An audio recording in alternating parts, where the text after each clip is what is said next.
The waves are calm beneath a pale sunrise. Bells toll softly across the water as light touches the domes of a city that once ruled the world. This is Constantinople, a dream carved in marble, tempered by fire and kept alive by faith. For more than 1,000 years, it stood where empires collided. Between the cross and the crescent, between heaven and earth. Within its walls, saints and soldiers, poets and emperors all believed that beauty could outlast ruin. Through war, plague, betrayal, and endless rebirth, this was the empire that refused to fall. Its people built not for conquest, but for memory, leaving behind a light that still flickers in the heart of the world. If you stood upon its ancient walls at dawn, what would you feel first? The wind from the sea or the weight of 1,000 years watching in silence? Tell me, where are you listening from tonight? Gently tap like and subscribe to keep this light alive. Now dim your screen, let the night close in.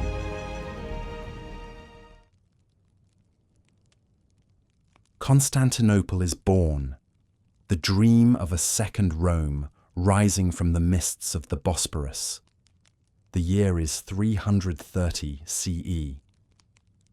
The sea lies still as glass beneath a pale morning sky, and gulls circle above the gentle rhythm of oars. Along the narrow strait, small fishing boats draw close to the shore, their nets glinting with silver scales in the light. And there, on a headland, wrapped in early fog, something new takes shape. Streets, traced in white marble dust, scaffolds creaking, the slow thunder of stone being set into place. At the centre stands a man in imperial purple. His cloak stirs in the wind as if echoing the banners that ripple along the half-built walls. Constantine, Emperor of Rome, soldier of 1,000 battles, gazes out across the water. He has seen cities burn, kingdoms crumble, and yet here he stands, beginning again. For him, this place is not a frontier, it is a promise. Behind him, priests murmur prayers over foundations freshly laid. Workmen pause to cross themselves. The air smells of dust and cedar wood, of lime and sea salt.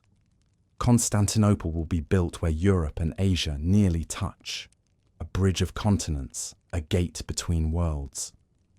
And in this moment, the empire that was once old begins to feel young again. Far to the west, Rome itself fades in memory. Its forums lie cracked and silent, its senators weary with fear and nostalgia. Barbarians press against the Rhine and the Danube. But here, in the east, the sun rises differently. Here, the empire finds new light. Constantine dreams of a city that will never fade, a place of order, faith, and endurance. Can you picture it? The clang of hammers striking stone, the smell of bread baking from clay ovens set up for the workers, the murmur of Greek, Latin, and Syriac mixing in the air, 1,000 voices weaving one purpose. When the city is consecrated, the streets are strewn with laurel and petals. Golden icons gleam beneath the new sun. Processions move like rivers through the avenues. Senators, priests, and soldiers all walking toward the great square where Constantine waits. He names it Nova Roma, New Rome, but the people will soon call it after him, Constantinople, the city of Constantine. And yet, though the name is new, its bones are ancient.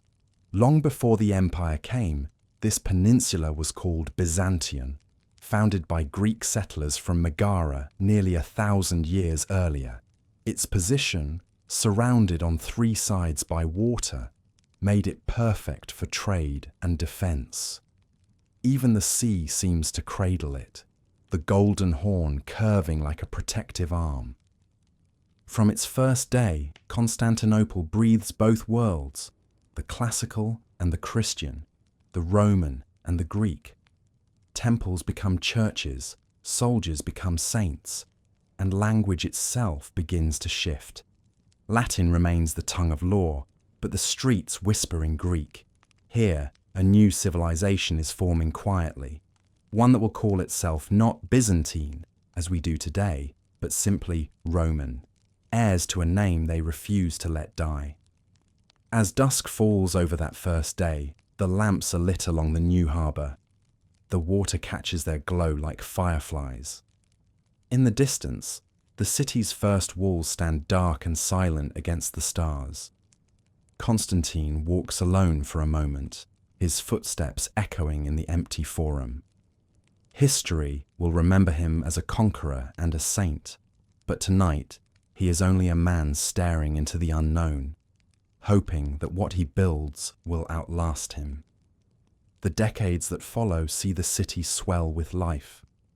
Refugees, artisans and traders pour in from every corner of the empire, from Alexandria, Antioch, Carthage, and even distant Britannia. Ships bring spices, silk, olive oil, and parchment. In the markets, the languages of half the world mingle in low, steady conversation. The scent of incense drifts from churches where choirs practice hymns in candlelight. Soon the skyline rises into something almost divine. Domes and arches, baths and basilicas glimmering with marble and gold. The great hippodrome fills with cheering crowds, blue and green factions waving banners of silk. Above it all, the emperor's palace watches like a sentinel over the Marmara Sea. To walk its streets in those early years is to feel both comfort and awe. The pavements are polished stone, and at dawn the city hums softly. A murmur of footsteps, a clatter of shutters opening, the call of vendors offering figs and warm bread.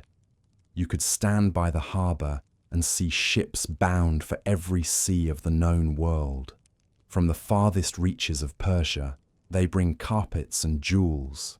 From the north, timber and wax. From Egypt, grain to feed the millions who now call the city home.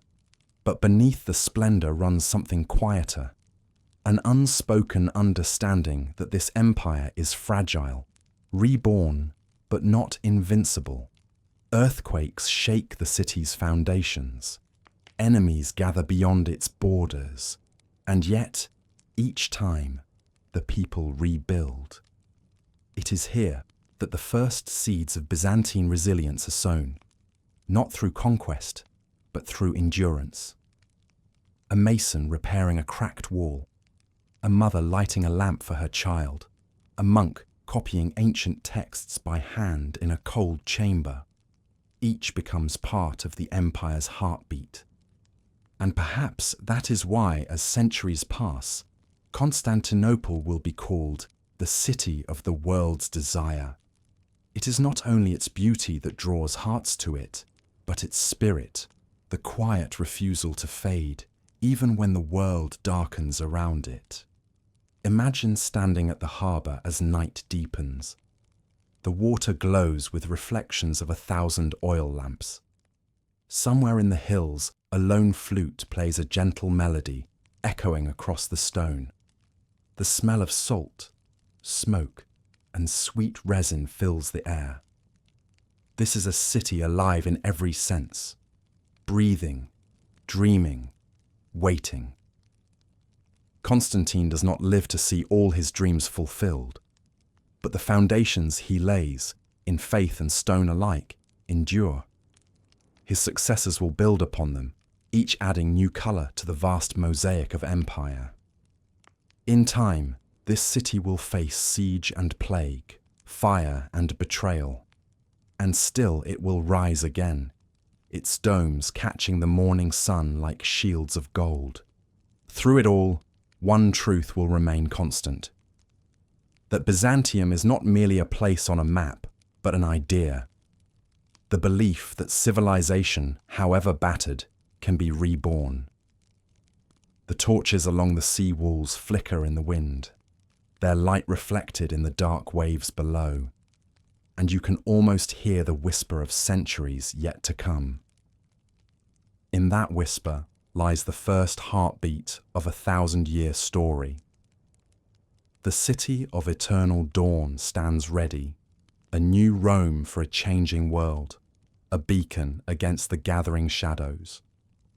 And as the night breeze moves through the cypress trees, carrying the sound of distant prayer, one can almost feel the centuries leaning forward, waiting to see what this shining city will become.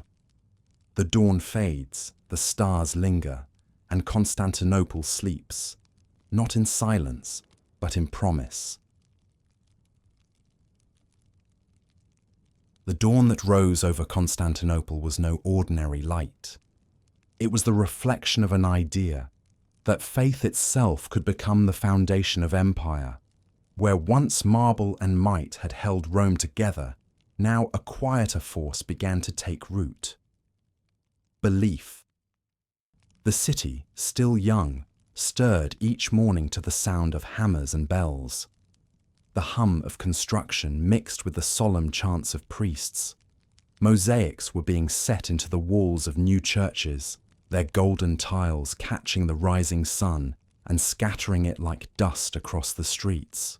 To walk through Constantinople in these years was to walk through a dream still being painted. Emperor Constantine had not only moved the empire's capital, he had moved its soul. He believed that this city could be both throne and temple, a place where heaven and earth might meet in shining stone. Under his command, the old pagan altars were quietly replaced with crosses, though some lingered in the corners of memory. The gods of marble had not vanished overnight. They simply faded, like stars before dawn. In the heart of the city rose a magnificent church, the Church of the Holy Apostles, where Constantine planned to rest after death. It stood upon one of the 7 hills, mirroring the sacred geometry of Rome. When the first hymns echoed through its halls, even the air seemed to tremble. Candles flickered against fresh plaster, and the scent of burning frankincense mingled with wet stone and beeswax. Some said that in those days the emperor walked the city at night, cloaked and unrecognized, pausing before the unfinished walls, whispering prayers for endurance. Others believed he carried visions of angels tracing the city's borders in light, of a cross shining above the sea. Whether true or not, his dream would outlast him. Can you imagine the feeling of living in that moment between worlds? Old Rome fading like parchment in the west, and this new one glowing with promise in the east. Merchants still spoke Latin in the courts, yet the fishermen prayed in Greek. Senators quoted Virgil, while monks copied the Gospels by hand. The empire's body had changed, but its heart still beat with the rhythm of both worlds. In time, Christianity, once persecuted, whispered, and feared, became the empire's faith. Constantine's Edict of Milan, signed years before, had declared tolerance for Christians, but here, in his shining capital, it became celebration. Churches rose beside palaces, and bishops became voices of power. The emperor himself took part in great councils, seeking unity in doctrine and devotion alike. But unity is never simple. Across the empire, debates flared like torches about the nature of Christ, the meaning of divinity, the language of the sacred. Some spoke of God as one, others of mystery beyond words. Constantine, weary of division, gathered the bishops in Nicaea, far from the noise of cities. They came by sea and sand, old men with ink-stained fingers and weary eyes, carrying scrolls wrapped in linen. Together, they shaped the creed that would echo for centuries. One faith, one empire, one lord. When news of the council's conclusion reached Constantinople, bells rang through the harbour. Fishermen set down their nets to listen. The people sensed, even if dimly, that something vast had begun. And yet, beneath the joy, another truth stirred. An empire bound by faith must also bear the weight of it. The unity Constantine sought would bring not only peace, but centuries of argument, art, and transformation. Still, the idea of a holy empire had been born, and with it, a civilization unlike any before. The years passed gently in those early decades.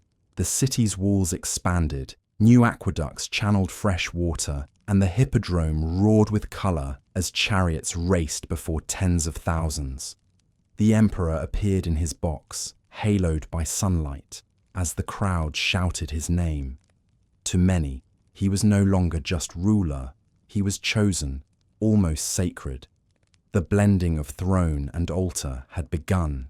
But Constantine was mortal, and even emperors tire. As illness crept upon him, he withdrew from the noise of the capital to a quiet palace in Nicomedia. There, surrounded by attendants and bishops, he finally accepted baptism. Not as ruler, but as a man seeking peace before the end. The water poured over him, cool and silent, a final symbol of the faith he had given an empire. When word reached Constantinople that the emperor was dead, the city fell into hushed mourning. The streets that had echoed with shouts now filled with candlelight. His body was brought home and laid within the church of the Holy Apostles, beneath a canopy of gold. Some said a ray of sunlight pierced the dome and touched his face, as if heaven itself had come to claim him. And yet, his light did not fade. The city he built stood gleaming above the sea, a living monument to endurance.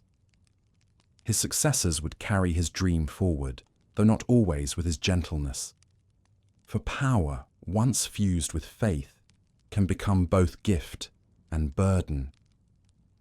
Still, as night fell upon the empire, Constantinople remained a city of light. Lamps burned in every window, 1,000 stars reflected upon the water. Travellers arriving from distant ports would see it shining long before they reached its harbour, like a beacon guiding them through fog and darkness. The world began to whisper of it with wonder. The city of God on earth. Inside the palace, courtiers spoke of omens and prophecies. Some said the empire's destiny would last 1,000 years. Others feared it would crumble as Rome had. But the people, bakers, sailors, monks, and market women, thought little of destiny. They simply lived beneath the shadow of greatness, mending nets, lighting lamps, and offering prayers for peace. That peace, fragile and precious, would not last forever. Beyond the mountains and deserts, new forces were stirring. In Persia, kings sharpened their ambitions. In the sands of Arabia, faiths older than memory whispered of change. And to the north, the restless tribes of Europe looked toward the shining city with hungry eyes.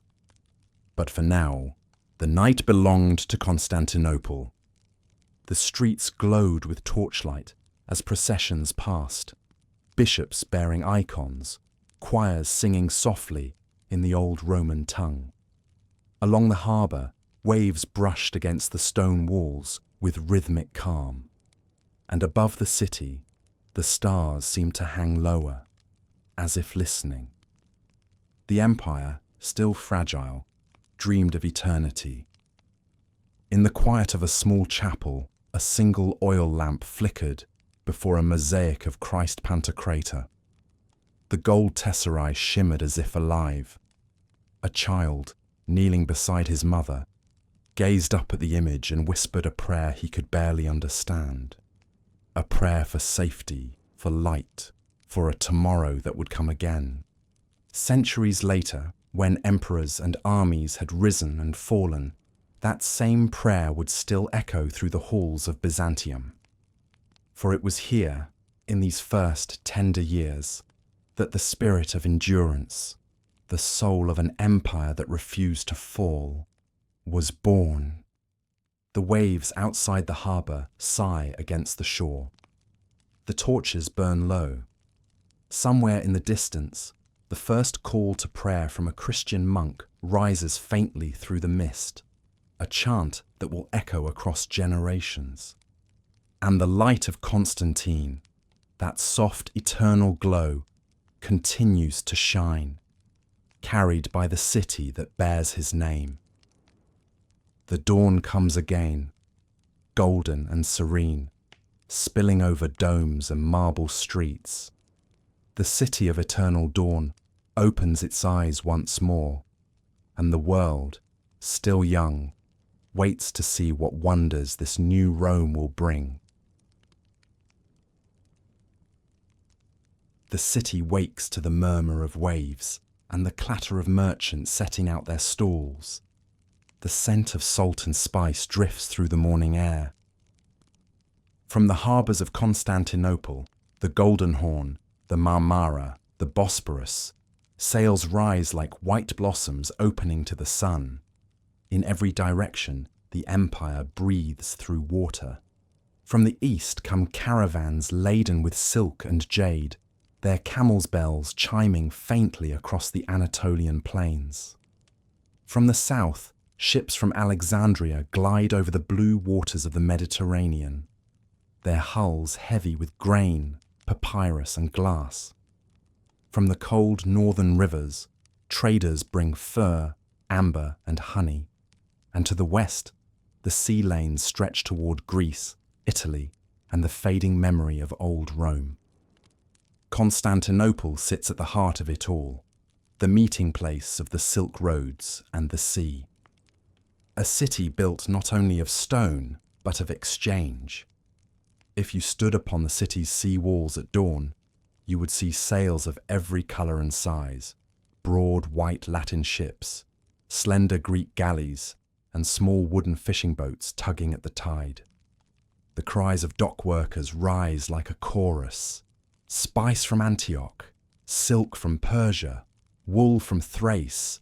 Crates thud onto the docks, ropes creak, and gulls cry overhead, circling for scraps. The harbour is a world in itself. Carts rumble across cobblestones slick with seawater. Children weave between barrels and baskets, chasing stray cats that dart among the cargo. The smell of olive oil, tar and wet rope fills the air. Above it all stands the city, domes catching the morning sun, bronze statues gleaming on their pedestals, and beyond them the emperor's palace, silent and watchful. By the time the sun has climbed high, the markets are alive. In the Forum of Constantine, merchants from far lands spread their wares: Chinese silk, Indian pepper, African ivory, Slavic honey, and Greek wine. Coins clink, silver solidi stamped with the emperor's image, their edges worn smooth by countless hands. Somewhere in the crowd, a poet recites verses of Homer, while a monk debates theology with a traveller from Syria. The air hums with 1,000 languages: Greek, Latin, Armenian, Arabic, Coptic, even the faint sing-song tones of the distant east. Yet somehow the city holds them all, blending difference into harmony. Can you imagine standing there, the noise and colour surrounding you, yet feeling safe, as if the empire's long arms keep the chaos at bay? Constantinople was more than a marketplace. It was the world's beating heart. As the day wears on, the sun warms the marble pavements. Pigeons flutter over fountains shaped like dolphins. Bakers pull golden loaves from stone ovens, their crusts fragrant and crisp. The call of distant bells floats over the rooftops, signalling the hour for prayer. shops close for a moment as citizens cross themselves and whisper blessings toward the east. Even in commerce, faith is never far away. Along the sea walls, sailors rest in the shade, mending nets and singing softly in their native tongues. They share stories of distant places, of Samarkand's blue domes, of Egypt's endless river, of Rome's crumbling grandeur. And in those tales, the people of Constantinople glimpse the breadth of their world. To them, all roads, dusty or shimmering with light, seem to lead here. For the Byzantine Empire, trade was not mere wealth. It was breath itself. Gold flowed in from every direction, and with it came ideas, new sciences, new faiths, new art. Arab mathematicians brought knowledge of numbers. Persian weavers brought patterns that shimmered like fire. Even the humble olive oil that filled amphorae from the islands carried with it the scent of distant soil and sunlight. At night, the harbour glowed with torches, their reflections trembling on the black water. The air was cool and heavy, with the scent of pitch and myrrh. In the inns along the waterfront, sailors and scholars gathered side by side, drinking watered wine, sharing news, sometimes arguing until the candles burned low. It was said that in Constantinople, you could learn more in one evening at the docks than in a lifetime elsewhere. Above them all rose the city's greatest guardian, the Theodosian walls. Stretching across the landward side, 3 lines of massive stone defences embraced the city like arms. Their towers stood watch over the glittering harbours, their gates opening to roads that reached to every corner of the empire. Within those walls, Constantinople felt invincible, a fortress of faith and wealth standing between continents. And yet, the city's power was never only in its strength. It was in its patience, its adaptability, its quiet intelligence. The Byzantines knew that survival often meant negotiation, not war. Emperors sent gifts as easily as armies. Ambassadors traded honeyed words for peace. To some it seemed cunning. To the Byzantines it was wisdom, the art of enduring when others burned. The mosaics inside the city's churches told the same story. Gold and glass forming figures that seemed both human and eternal. In the flickering candlelight, Christ looked down not as conqueror, but as keeper of peace. The walls shimmered like sunrise even at midnight. The people believed deeply that their city stood under divine protection, and perhaps they were right. For though many would try to conquer it, none would succeed for centuries. Imagine walking through one of those churches late at night. The doors creak open, cool air spills out, carrying the scent of wax and incense. The marble floor reflects the light of oil lamps. You hear only the faint echo of footsteps and the low hum of prayer. Outside, the city sleeps. Inside, eternity feels close enough to touch. Beyond the city, the empire's provinces continued their own rhythms. Farmers tending olive groves, fishermen casting nets along quiet coasts, monks copying scripture by lamplight in distant monasteries. Yet all eyes turned toward the capital. For them, Constantinople was more than a place. It was a compass of hope, proof that civilization still stood firm in a changing world. Ships carried not just goods but news, the fall of cities, the rise of kings, the birth of new faiths. The Byzantines listened carefully, always weighing, always watching. Their merchants were spies, their traders diplomats. They bartered silk for silver, but also knowledge for survival. This was the secret of their endurance, the ability to weave every challenge into the fabric of their empire. As years passed, the city became ever more splendid. New forums rose, paved with marble and lined with colonnades. Public baths steamed with fragrant oils. Aqueducts carried mountain water into fountains shaped like lions and angels. The palace gardens bloomed with roses and cypress trees, and peacocks strutted among them, their feathers catching the light like gemstones. And yet, beneath all that beauty was the quiet rhythm of labour, craftsmen carving, scribes writing, sailors hauling. The empire's grace was not effortless. It was built by countless hands that history seldom names. Sometimes, in the evening, when the wind blew from the east, one could stand by the sea walls and see lanterns far across the water, small distant glimmers marking the ships of foreign lands. To the Byzantines, those lights were both comfort and warning. Every visitor brought wonder and risk. Every alliance carried the shadow of betrayal. But the city endured, not by closing its gates, but by keeping its soul open. There is a saying in the old chronicles, "When the winds sleep upon the Bosporus, Constantinople dreams." It is a city that dreams in languages, in colours, in the sound of water against stone. A city that remembers Rome, but looks toward eternity. Through trade and faith alike, Byzantium began to define itself. No longer merely Rome's heir, it became its own world, an empire of gold and glass, of books and incense, of logic and light. Its people learned to balance heaven and earth, commerce and prayer, the sword and the word.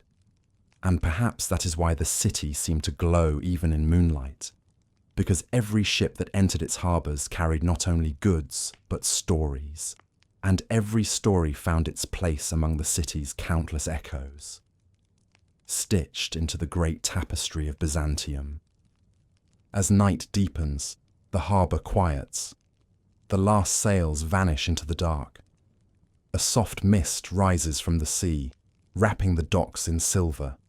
Somewhere a bell tolls deep and slow, marking the hour of rest. The merchants close their shutters, the priests snuff out their candles, and the waves lap gently at the stone quays.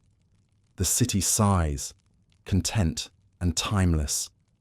Its people sleep beneath roofs of tile and dome, unaware that they are part of something eternal, a civilization not merely surviving, but becoming. Above the dark waters, stars shimmer faintly, mirrored in the calm surface below. It is impossible to tell where the sky ends and the sea begins, as if the world itself is at peace. The empire rests, rich and unbroken, its light shining quietly across the centuries to come. The morning sun rises over Constantinople, spilling soft gold across the domes and towers. From the harbour to the palace, the city hums like a living thing, thousands of feet upon stone, the murmur of prayers, the distant clang of blacksmiths shaping bronze. The empire, now centuries old, stands strong and glittering. Yet in its heart, a single man dreams of making it greater still. His name is Justinian. When he first ascends the throne in the year 527, the empire is vast but weary. Its borders stretch across seas and mountains, but its soul, perhaps, has grown uncertain. Justinian believes he can change that. He is not content with survival. He longs for restoration. He looks westward to the lands Rome lost and imagines them returning, one by one, beneath his purple standard. In the early days of his reign, the city stirs with anticipation. Messengers hurry through marble corridors, scribes scratch endlessly upon parchment, and the sound of construction echoes through the hills. Justinian dreams of order, divine order, and of a city that reflects heaven itself. At his side stands Theodora, his empress, his equal in every way. Once an actress, now a queen, she carries herself with quiet fire. Chroniclers describe her as sharp-eyed, graceful, and utterly fearless. Together, they form one of history's rarest partnerships, a union of mind and heart that will shape an era. Can you imagine walking through the city in those years?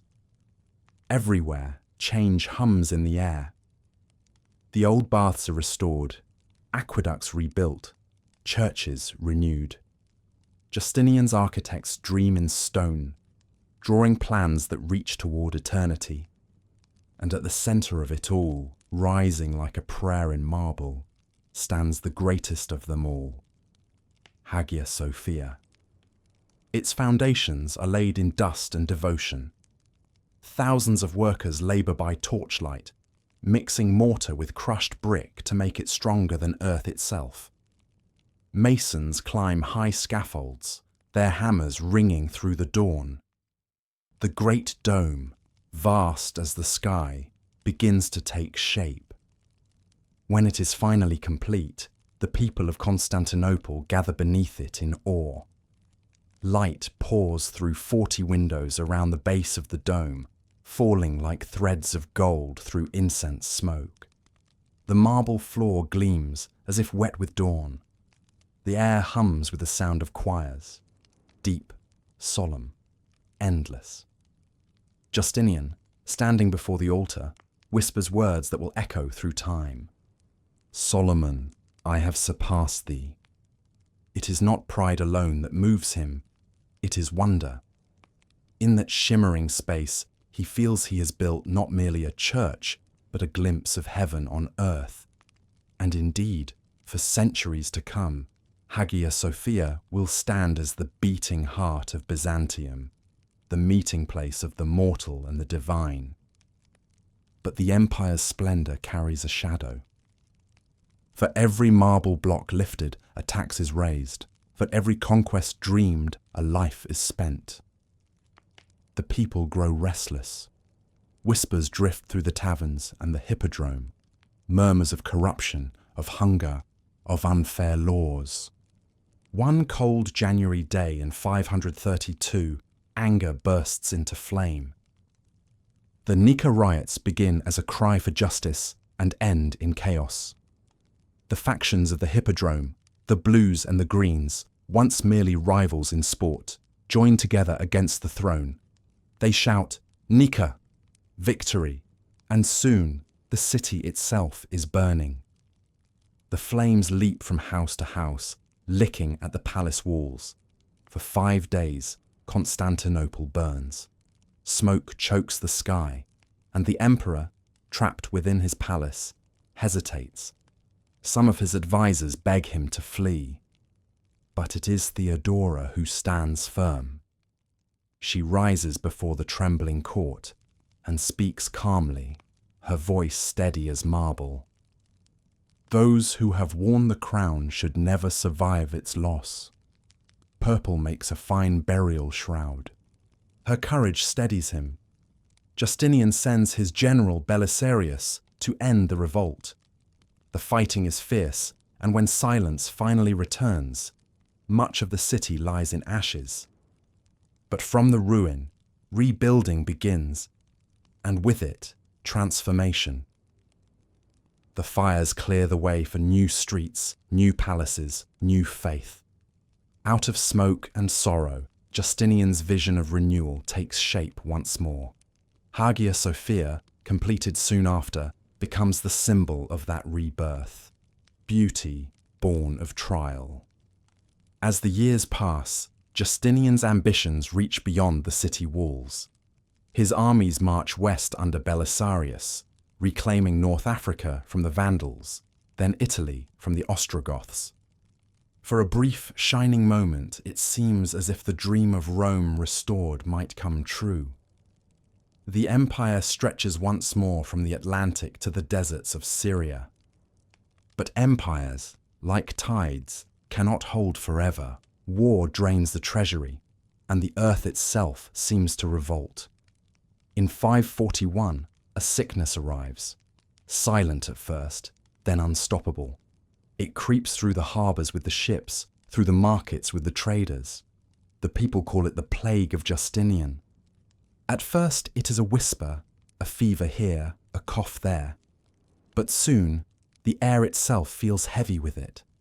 The streets fall quiet, the bells toll endlessly.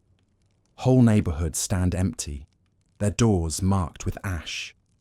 Ships drift into the harbour crewless, carrying only silence. Chroniclers write that tens of thousands perish each day. Even the emperor himself falls ill, pale and trembling, but survives. In the midst of it all, the empire endures, battered, grieving, yet still breathing. The churches fill with candles and prayer, their golden icons watching over a weary people. When the sickness passes, those who remain step into the sunlight with a strange, tender gratitude. They have lost much, but not hope. And so Byzantium continues. From the ashes of riot and plague, Justinian rebuilds again. His scribes compile the Corpus Juris Civilis, the great codex of Roman law, meant to bring order to chaos.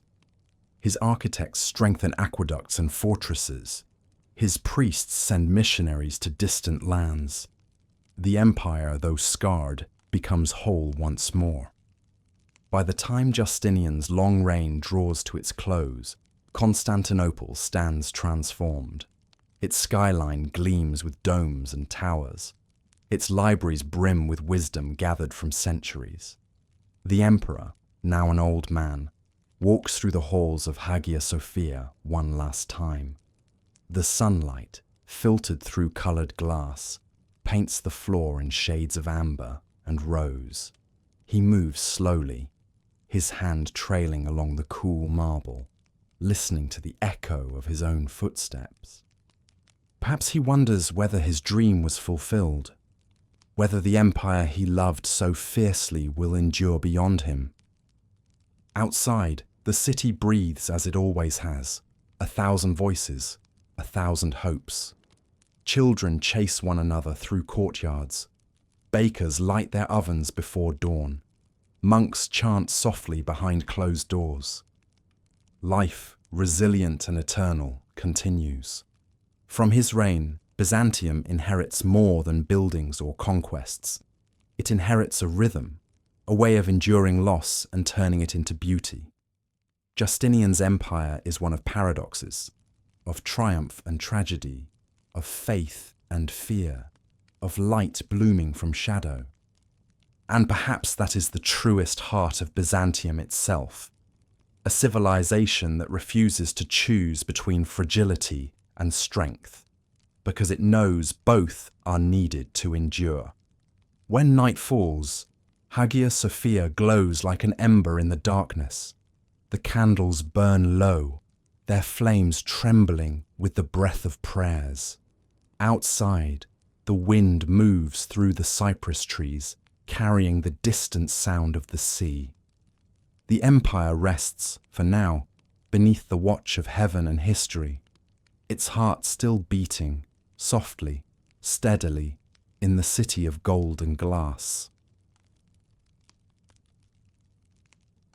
The sea lies still beneath a pale dawn, and along the horizon, the faint outline of ships gathers like a dream of war.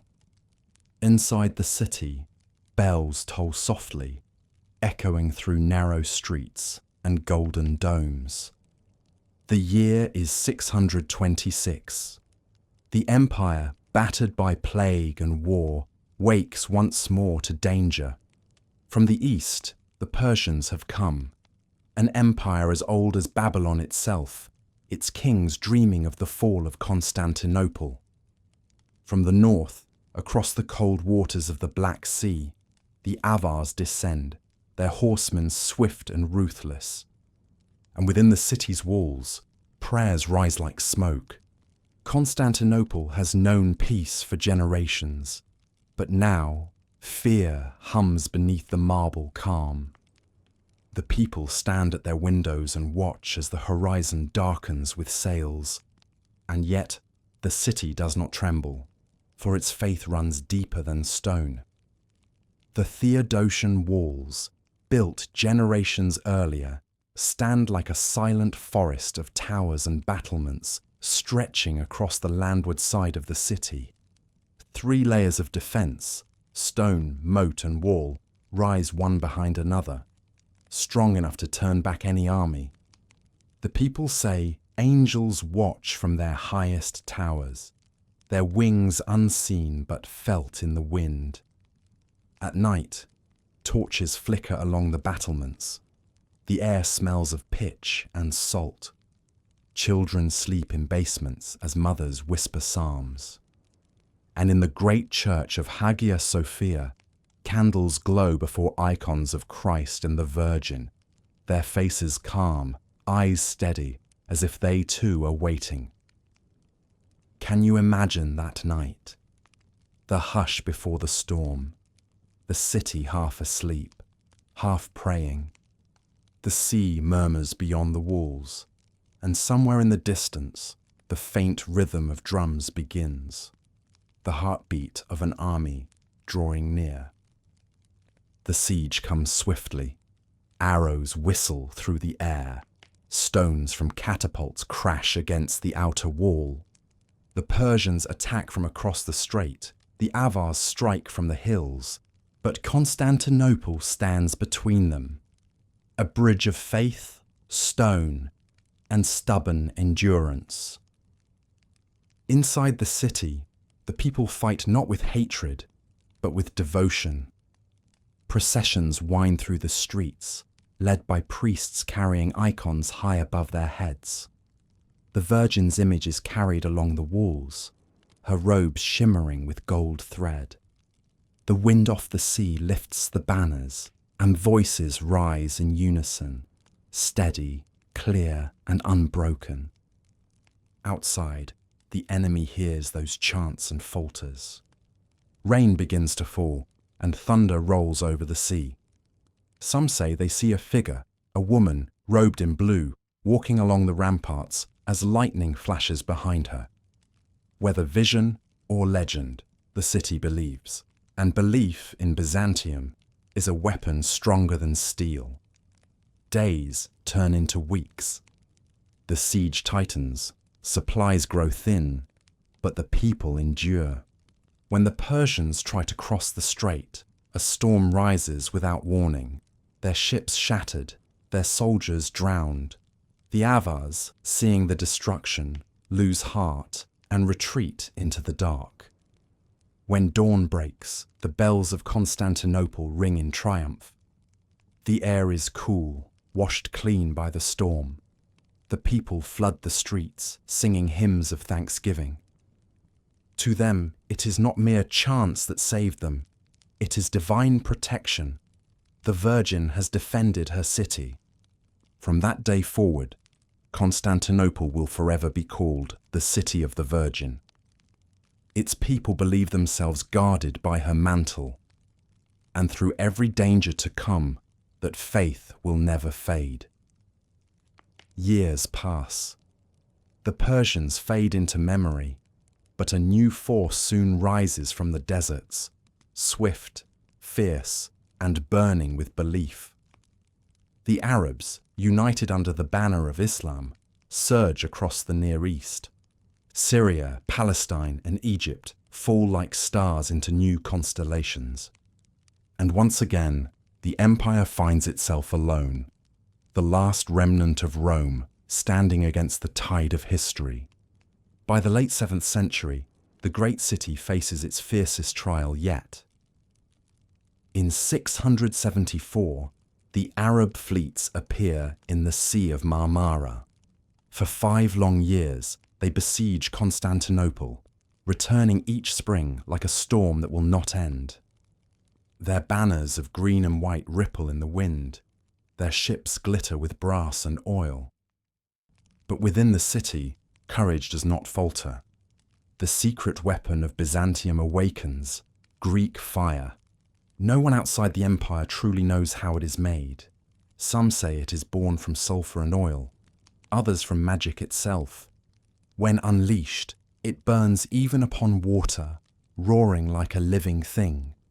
The empire guards the recipe as it guards its soul. From the walls, the Byzantines hurl this burning liquid onto enemy ships. Flames blossom across the sea, lighting the night like a second sun. Sailors leap into the water, only to find the fire clinging, chasing them beneath the waves.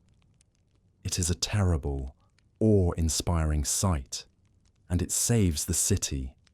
For the first time, the world learns what it means to face a civilization that refuses to die. When the siege finally breaks, Constantinople stands blackened but unbowed. Its people kneel in Hagia Sophia, giving thanks once more, and outside the air smells of ash, salt, and victory. These years of siege and salvation forge something new in the Byzantine spirit.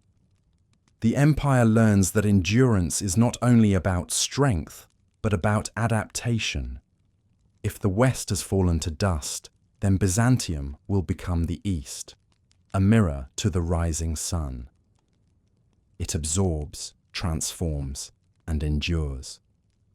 It trades words with the caliphs, treaties with the Khans, silk with the Chinese, silver with the Franks. Each challenge it meets, not with despair, but with quiet, clever resilience. By the 8th century, the empire's walls have been repaired and its faith renewed. The skyline of Constantinople glows once more, domes gleaming in the morning light, mosaics shimmering like frozen fire. In the markets, merchants once again haggle over spice and glass. Children chase pigeons through the squares. The memory of siege lingers like smoke in the corners of the city. But life flows on, steady and serene.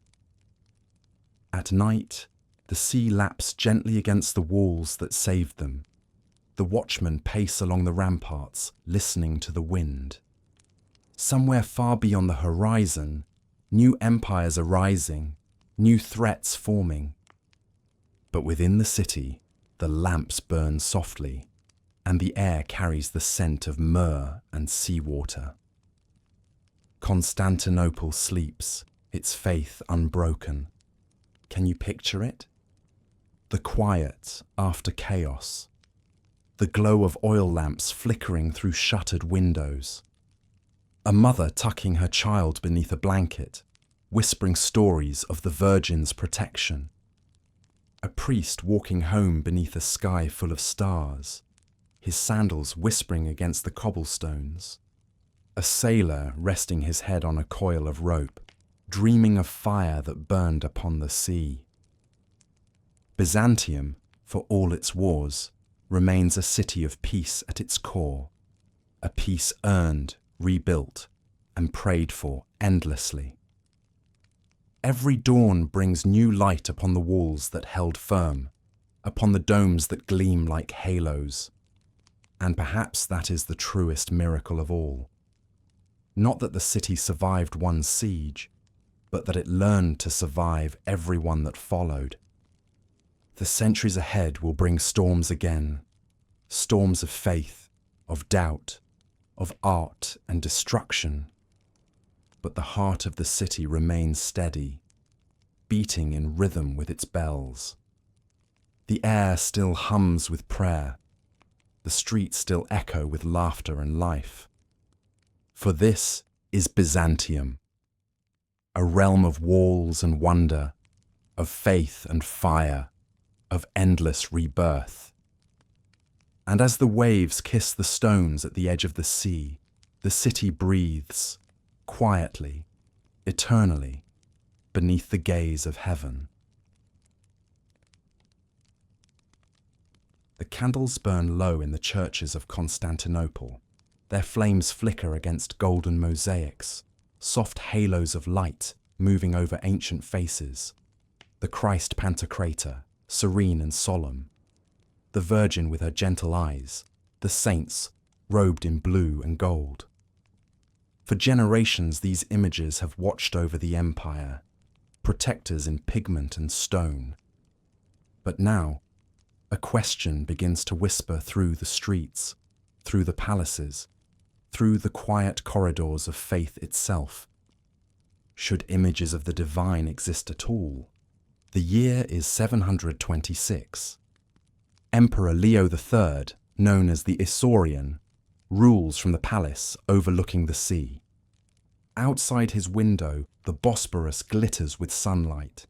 The empire has endured plague, siege, and fire. It has survived when others have crumbled. Yet within its calm, an unease begins to grow, a sense that perhaps, somehow, the empire has angered heaven. Earthquakes shake the land, volcanoes darken the skies, the people speak of omens. And Leo, a soldier with the heart of a reformer, begins to wonder, are the icons, the painted faces of saints and angels, not blessings, but idols? Has the empire that once defended faith now drifted toward blasphemy? One spring morning, he acts. An order goes out from the palace. The great image of Christ above the bronze gate, the chalky, is to be taken down. Crowds gather as soldiers climb ladders to reach the mosaic. The air is tense, heavy with disbelief. For generations, the people have crossed themselves beneath that image. Sailors leaving the harbour have prayed to it for calm seas. Mothers have touched its base before sending sons to war. And now, before their eyes, hammers rise. When the first blow falls, a cry rises from the crowd, sharp and sorrowful. Women weep, men shout. Some try to stop the soldiers, and blood is spilled on the marble steps. That single act, the shattering of an image, becomes the spark for decades of struggle. In the years that follow, the empire is divided not by enemy armies, but by belief. Iconoclasts, who reject the veneration of images, and iconodules, who defend them, both claim to guard the true faith. The debate moves from pulpit to palace, from whispers in the market to edicts carved in stone. Imagine the feeling of walking through the city then. The hush in the churches, the blank walls where once golden faces shone. The smell of paint still lingers, but the colour is gone. Artists sit idle, their brushes drying in silence. Mosaics are plastered over, icons burned or hidden. And yet behind shuttered doors, in candle-lit corners, faith finds a way to endure. In secret, families keep small icons tucked beneath their beds, wrapped in linen and prayer. Monks in distant monasteries smuggle pigments and gold leaf, painting in the dark, whispering hymns as they work. Every brushstroke becomes an act of defiance, a quiet vow that the light of beauty will not be extinguished. Can you picture it? A single monk, alone in his cell at midnight, dipping his brush into shimmering gold. Outside, the wind howls against the stone walls. Inside, he paints the curve of a halo, the gentle turn of a hand. He knows he risks everything, yet his heart is calm. For in Byzantium, art and faith are one, and to paint is to pray. Meanwhile, emperors come and go, each leaving their mark upon the question. Leo's son, Constantine V, carries the torch of iconoclasm with a fiercer flame. Under his rule, councils declare that images are heresy, that only the cross may adorn the sacred walls. The monasteries suffer most, their treasures seized, their brothers scattered. Yet even as the hammers strike and the frescoes fade, something deeper remains untouched, the Byzantine soul, woven through with both reason and reverence. For Byzantium has always been a realm of paradox, a place where logic and mystery walk hand in hand. Even in the darkest years, Scholars still debate the nature of creation. Theologians still write of divine light. And the people, quietly, still light candles before blank walls, whispering prayers to what once was. Time, like the tide, turns slowly. And after decades of silence, the current begins to shift. In the year 787, under the gentle guidance of Empress Irene, the empire breathes again. She calls a council in the city of Nicaea, the same place where, centuries before, Constantine's bishops had gathered to define the creed of faith. Once more, the great and wise convene, monks, bishops, scholars, to decide the fate of the sacred image. And there, amid debate and prayer, they restore the icons. The mosaics return to the light. Artists are called back from exile. Churches fill with colour once more. Deep blues, radiant golds, the glint of glass catching candlelight. The people weep when they see the faces again, as if reunited with old friends long thought lost. When the icons are carried through the streets in procession, the city itself seems to breathe again. Bells ring, incense curls through the air, and hymns echo from the domes. Faith, for all its trials, has survived. But history seldom rests. Less than a century later, the cycle turns once more. Under Leo V, iconoclasm returns, brief but bitter. Again, images are taken down. Again, silence falls upon the artist's hands. And yet, the people have changed. Their memories are stronger than edicts. They have seen beauty lost and restored. They will not let it vanish again. Finally, in the year 843, the struggle ends for good. The Empress Theodora, another woman of courage and faith, restores the icons once more. On the first Sunday of Lent, she leads a procession through the streets, carrying the image of Christ before her. The people follow, singing softly through tears. This day becomes known as the triumph of orthodoxy, and each year it is remembered, not as a victory of one side over another, but as proof that faith can bend without breaking. Through it all, Byzantium learns something profound, that holiness is not found only in rules or reason, but in the quiet meeting of devotion and beauty. Icons for them are not idols, but windows, a glimpse into the divine light that threads through all creation. To stand before one is to feel both seen and small, both earthbound and eternal. As the century wanes, the empire stands renewed. Its churches glow once more with light that seems almost alive. The mosaics shimmer, faces serene, halos radiant, robes rippling in silent motion. In their eyes one sees not perfection, but peace. The peace of a civilization that has wrestled with itself and found at last a kind of balance. Outside, the city hums as it always has. Merchants shouting prices, children laughing near fountains, ships creaking at their moorings. But inside the sanctuaries, time feels slower. The air is thick with incense, the sound of chanting rising and falling like the tide. Every wall tells a story. Every colour sings of endurance. When night comes, the streets fall quiet, and the oil lamps glow behind latticed windows. The stars shimmer above the domes like distant candles, and from somewhere deep within the city, a choir sings softly, voices carrying through marble and mist. Their hymn drifts over the water, mingling with the scent of salt and myrrh.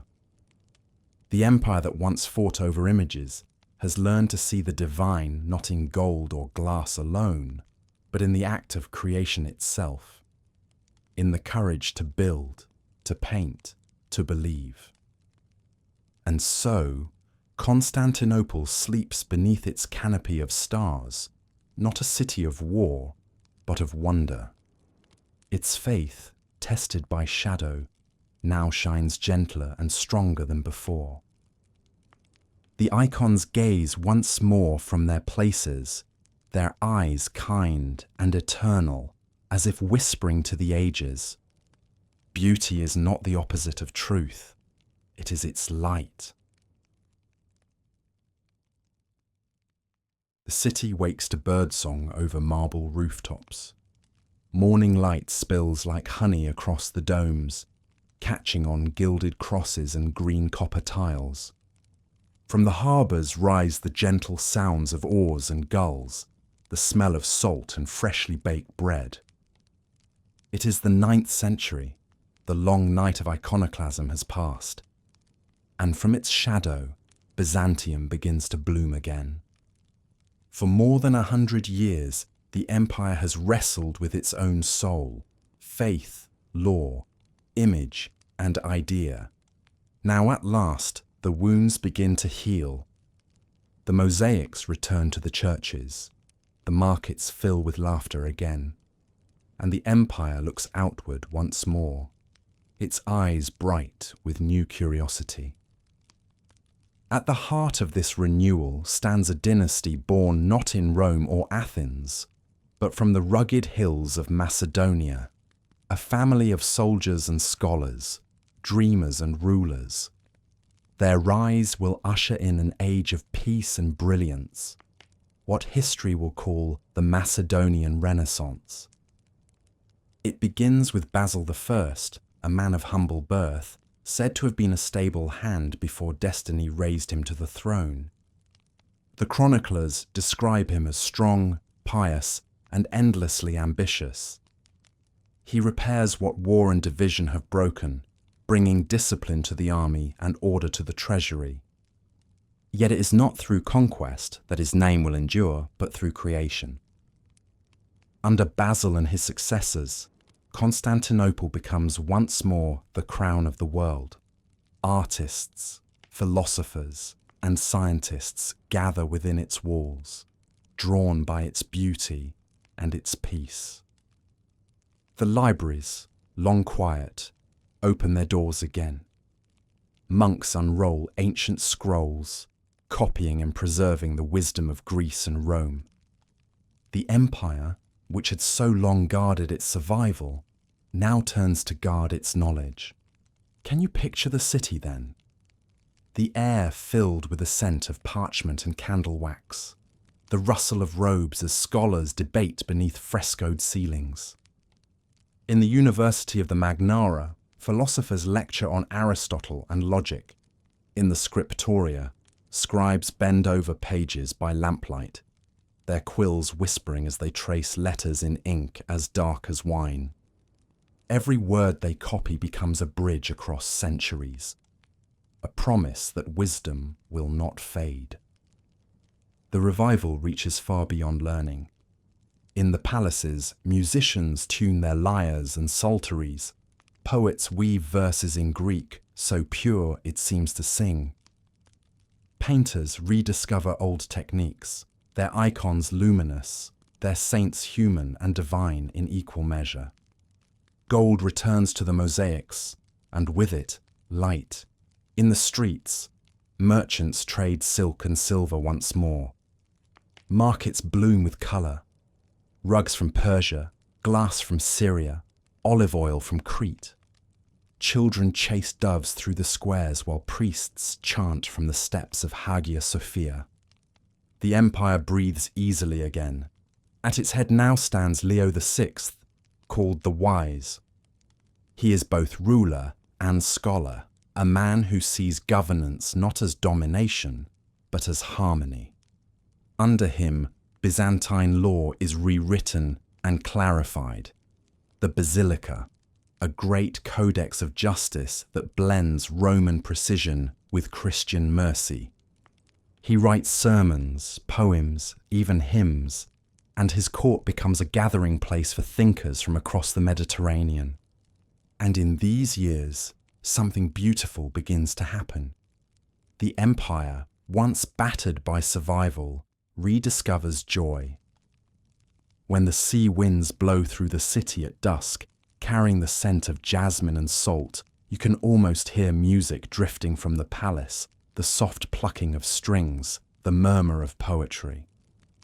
In the great palace gardens, fountains splash beneath cypress trees, peacocks wander among marble statues, lanterns glow like stars caught on earth. In those golden decades, Byzantium becomes a tapestry of light. Every surface seems touched by colour, every heart lifted by learning. Even the humblest citizen feels part of something vast and harmonious, an empire not only of land and power, but of thought and spirit. Yet for all its beauty, this Renaissance is not idle. The Macedonian emperors are practical dreamers. They rebuild fortresses along the borders, strengthen fleets, and secure trade routes. They restore the roads that lead to Antioch and Trebizond, ensuring that goods and ideas flow freely between East and West. Their empire stretches wide, and though danger never vanishes, the city itself stands serene. Among the greatest of these rulers is Constantine VII Porphyrogenitus, the purple-born. He is born in the palace itself, his cradle surrounded by marble and silk. But his reign, like his life, is more than luxury. It is a work of scholarship and love. He writes books on governance, diplomacy, and ceremony, describing not the grandeur of the throne, but the grace of its order. In his writings, we glimpse the soul of Byzantium, methodical, reverent, quietly radiant. To him, the empire is not merely ruled, it is choreographed like a sacred dance where every ritual, every robe, every word has meaning. Even the way an emperor greets a foreign envoy becomes a symbol of divine order on earth. Under Constantine's pen, the empire becomes not a fortress, but a symphony. His book of ceremonies records the beauty of daily life, coronations glowing with incense, processions through the streets, the shimmer of mosaics catching candlelight. He writes not as conqueror, but as caretaker, preserving memory itself. And through his eyes, we see the Byzantine heart revealed, precise yet poetic, powerful yet peaceful. It is an empire that values thought as much as the sword, art as much as law. Beyond the palace, monasteries flourish. High in the mountains of Mount Athos, monks carve sanctuaries into stone cliffs, their chants echoing over the sea. They study stars and scripture alike, blending the wisdom of heaven and earth. Travelers who pass through those quiet halls speak of the calm there, the stillness that feels alive. Meanwhile, far to the north, the empire's influence spreads beyond its walls. Missionaries journey to the lands of the Slavs, carrying not only faith, but language. Two brothers, Cyril and Methodius, create an alphabet so that distant peoples might read the Gospels in their own tongue. From their work will come the Cyrillic script, still alive today, a living thread of Byzantine grace woven into the world's fabric. Through art, law, and faith, Byzantium shares itself gently with others. Its gifts are not swords, but songs, not conquest, but connection. And though few realize it then, this quiet renaissance will ripple through time, shaping worlds far beyond its shores. Can you imagine standing on the balcony of the palace in those years? The air warm, the sea below reflecting 1,000 lanterns, the hum of the city rising like a lullaby, traders calling out, monks chanting faintly, the soft lap of water against stone. The empire seems eternal, endless, serene. And for a while, it is. In the quiet of Hagia Sophia, where sunlight filters through dust like golden mist, an old monk once wrote, "Beauty is the shadow of truth." He could have been writing of the city itself, for in this age, Byzantium does not merely exist. It illuminates. It is no longer the Rome that conquered, nor the empire that merely endured. It is something softer, wiser, enduring by grace rather than by sword. As night deepens, the city glows beneath a silver moon. Bells toll gently across the hills, marking the hour of rest. The marble streets, washed clean by evening rain, reflect the light of the stars. And from the harbour, the sound of water echoes softly. A rhythm older than the city, older even than empire. Byzantium, reborn in learning and peace, drifts gently through the centuries, serene, radiant, and alive. Its golden domes shimmer like dawn itself, proof that from faith and patience, beauty forever finds its way back to the light. The morning mist drifts away from the Bosporus like a silk curtain. Sunlight pours across the sea, turning every ripple to gold. From the harbour, the city rises, terraces of marble, domes of copper and lead, towers glinting with mosaics that flash like mirrors to the sky. This is Constantinople at its height, the heart of a world at peace. The air smells of salt and incense. Bells ring from church to church, answering one another across the 7 hills. Caravans arrive at the gates, their camels heavy with silk and spice. Ships from Venice, Trebizond, and Alexandria crowd the harbours like petals on the water. The empire, once scarred by fire and faith's divisions, now breathes in perfect rhythm. Inside the great palace, life unfolds with measured grace. Courtiers move through corridors veiled in light. Guards stand beside walls of porphyry and jasper. Fountains murmur in hidden gardens where peacocks wander through rosemary and laurel. Each gesture, each step, each word is part of a living ritual that has taken centuries to compose. Here, power is not shouted, it glimmers.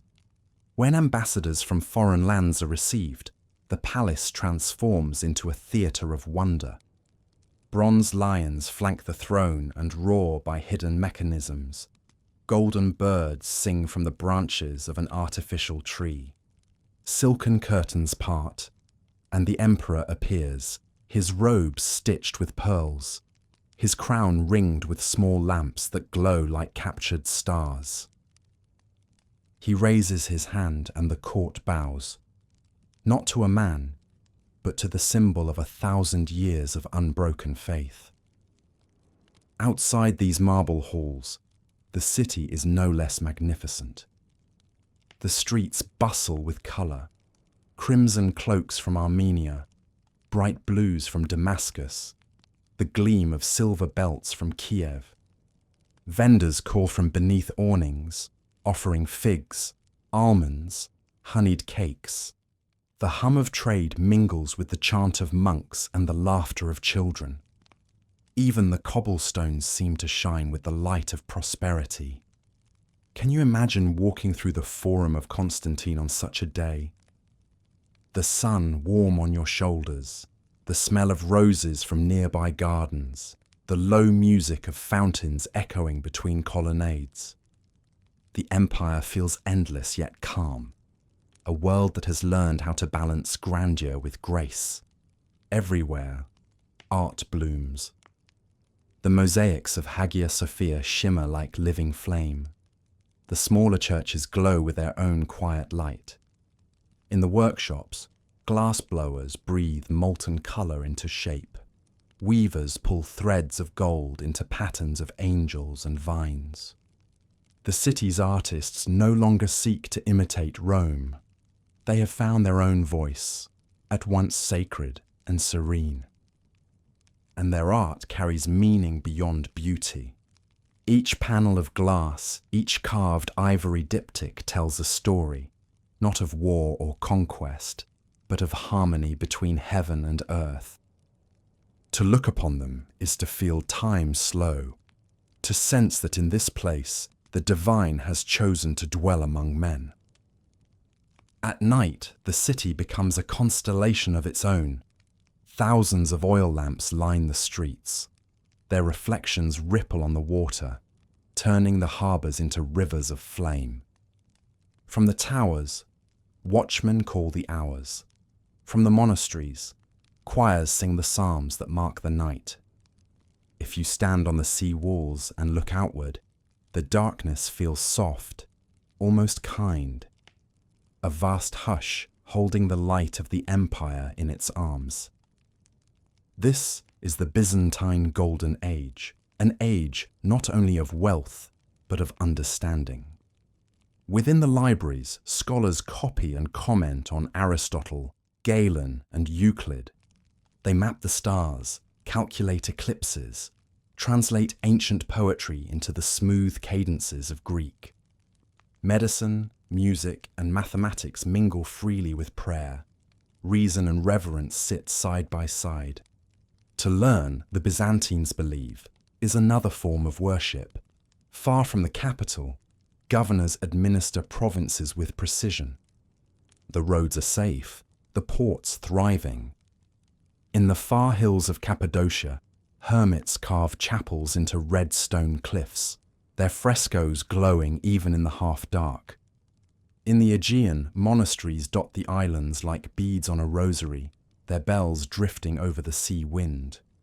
From each corner of the empire, pilgrims travel to Constantinople, carrying small icons wrapped in linen, hoping to touch the heart of heaven on earth.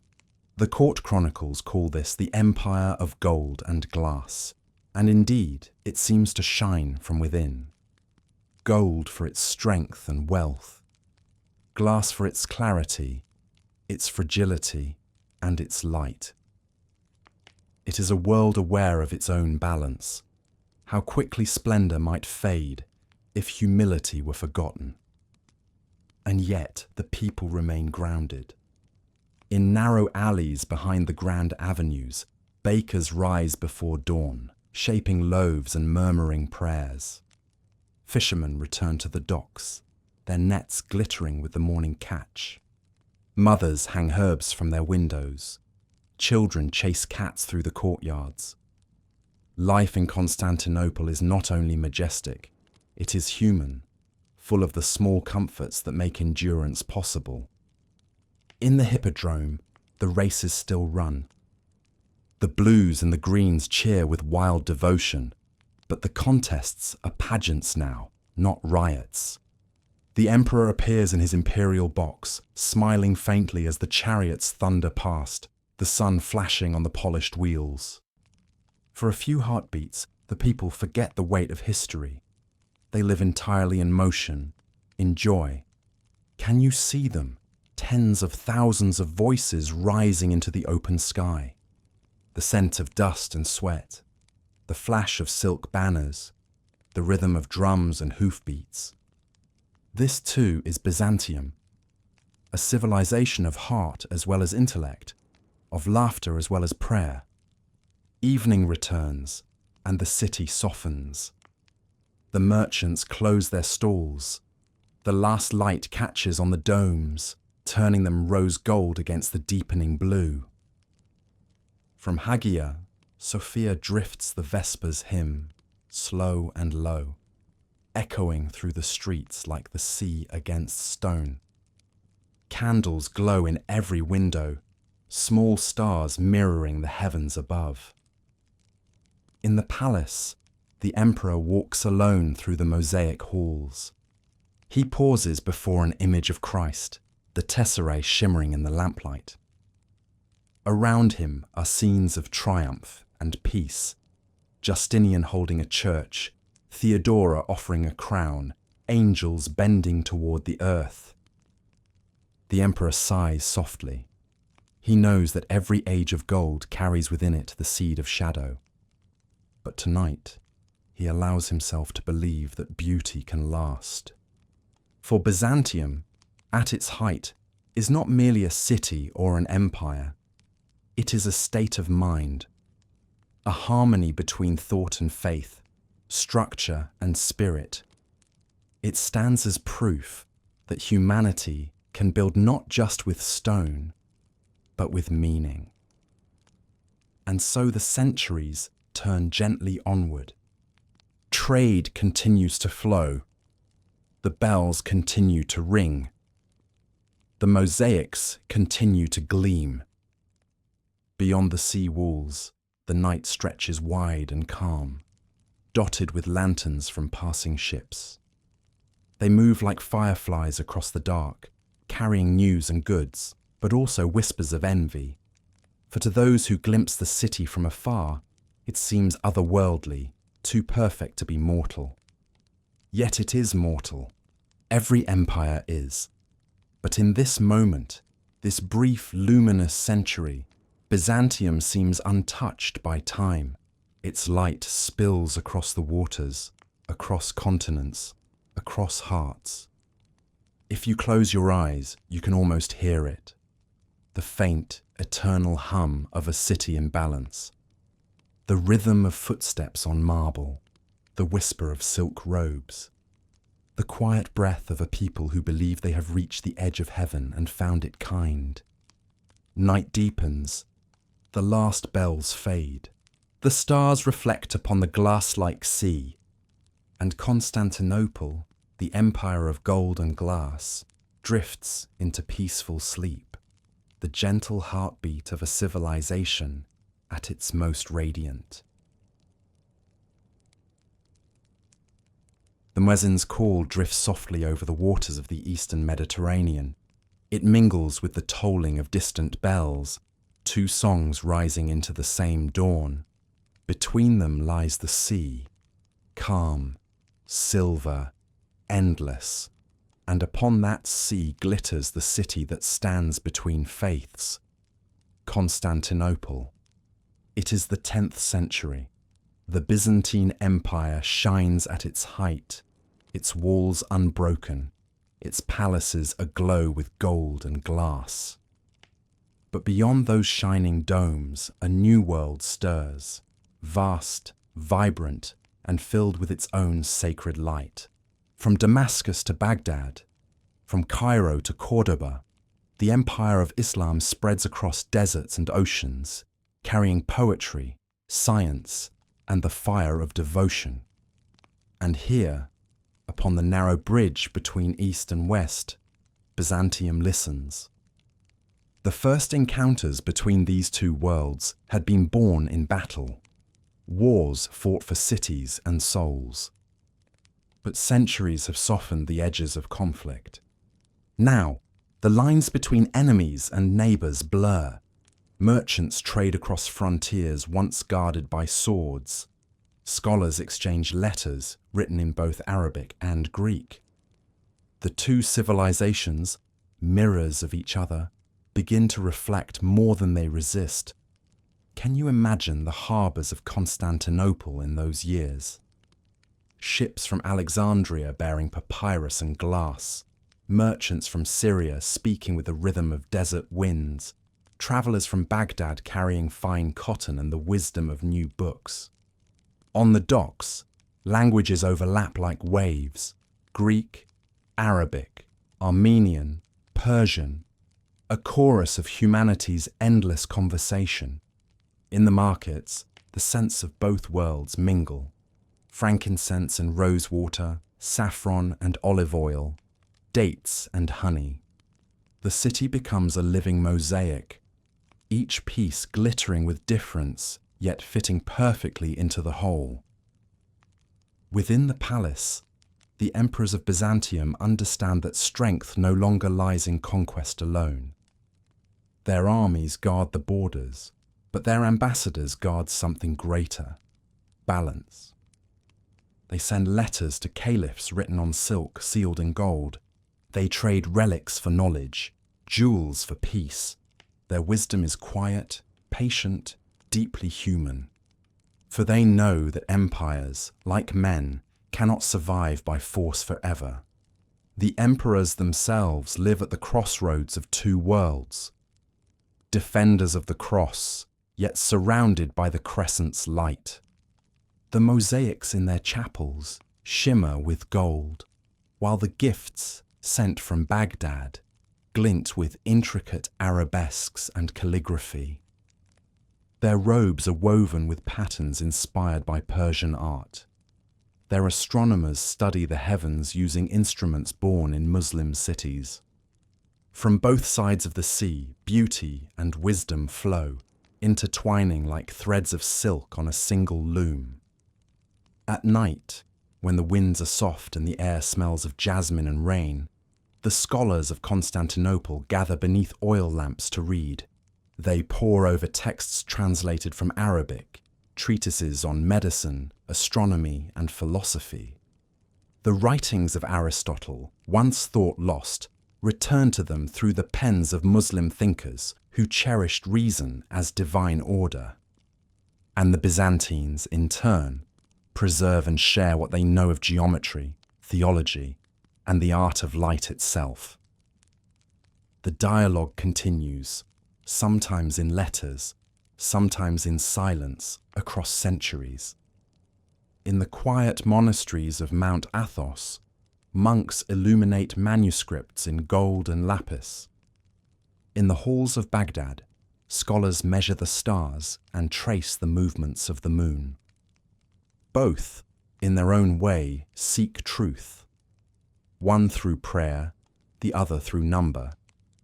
And between them lies the calm, reflective heart of Byzantium. But harmony, even the gentlest, is never perfect. Along the empire's southern borders, conflict still flickers like fire at the edge of vision. The Byzantine generals march through Cilicia and Syria, reclaiming lost ground. Fortresses rise and fall, cities change hands. Banners shift colour beneath the same sun. Each victory feels temporary, each peace fragile. And yet, in the long arc of centuries, these battles seem less like division and more like dialogue, a rough, wordless exchange that shapes both civilizations. One man comes to embody this strange balance. Emperor Nikephoros Phocas, a soldier saint, clad in armour that gleams like pale fire, he leads his armies to reclaim the eastern provinces. He captures Antioch, rides through deserts shimmering with heat, prays intense lit by the flicker of oil lamps. To his soldiers, he is the living proof that faith can be courage. But even in his triumph, he seeks not destruction, but endurance. His laws protect the conquered. His heart still turns toward prayer, and in his reign, as in so many of Byzantium's stories, we see the empire's great paradox: a world that fights for peace, a faith that defends itself with mercy. As decades pass, the borderlands between Christianity and Islam become less a line than a horizon. Wide, luminous, shared. The Byzantines adopt the curved sword, the pointed arch, the rhythm of new poetry. The Muslims admire Byzantine silk, Byzantine art, Byzantine cities that seem to float upon water and light. Each side sees in the other something it recognizes: devotion, discipline, the love of beauty. The cross and the crescent, set against the same stars, reflect a single longing to reach the eternal. In the great churches of Constantinople, priests chant in Greek while, far across the desert, muezzins call in Arabic. Their melodies differ, yet both rise toward the same unseen heaven. Perhaps the angels listening cannot tell them apart. Can you imagine the night sky above them both? The constellations mirrored in the sea, the air filled with prayer from two worlds that have never stopped speaking. In those centuries, Byzantium becomes a hinge of history, the bridge through which knowledge, art, and faith pass from east to west. Through its ports and scribes, the wisdom of Alexandria and Baghdad flows north into Europe, where, centuries later, it will spark a new dawn, a renaissance born, in part, from the patient light of Byzantium. Even now, the city's scholars know what they guard. They call themselves not conquerors, but keepers of texts, of beauty, of faith. They see the empire not as a sword, but as a flame, one that must be protected from wind, passed carefully from hand to hand, generation to generation. And perhaps that is why, even as the tides of history shift, Constantinople remains serene. Its domes still glow at sunrise, its bells still ring, its ships still cross waters where east and west blur into one. The world changes, but the city endures, patient, luminous, watchful. Night falls once more. Lanterns float upon the harbour like stars upon water. Somewhere, from a ship anchored far offshore, a traveller hears both hymns and prayers carried by the wind, and wonders if heaven might sound like this. In the palace, the emperor walks to his balcony. Below him, the lights of the city shimmer. Beyond them, darkness stretches toward unseen lands. He bows his head, not in fear, but in understanding. The empire's task is not to dominate, but to endure, to stand where worlds meet and hold them in balance. The sea breathes softly against the walls. The bells fade, the voices hush. Above the sleeping city, the moon rises, half full, half shadow, the perfect symbol of Byzantium itself, poised between night and dawn, between the cross and the crescent, between what was and what is yet to come.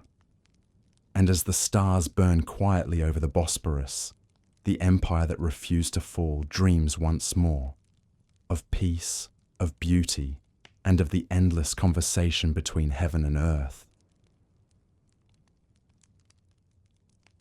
The wind off the Bosporus is cool tonight. It moves softly through the cypress trees and the open squares of the sleeping city, stirring the faint scent of wax, salt, and myrrh. Beneath the moon, the domes of Constantinople gleam like silver shells, calm as ever.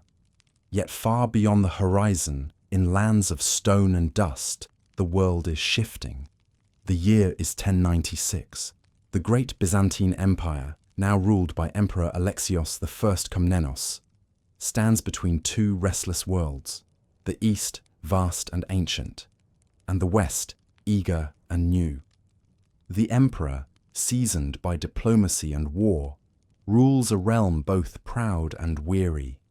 He knows that the empire's borders stretch thin, its armies smaller than before, its treasury burdened, but he also knows that Byzantium's greatest weapon has never been its swords. It is its mind. Still, the winds of faith do not always heed the wise. To the far west, in the plains of France and Italy, a fire has been lit. A holy fire. Word spreads like stormlight. The Pope has called upon Christendom to march east, to reclaim Jerusalem from Muslim hands.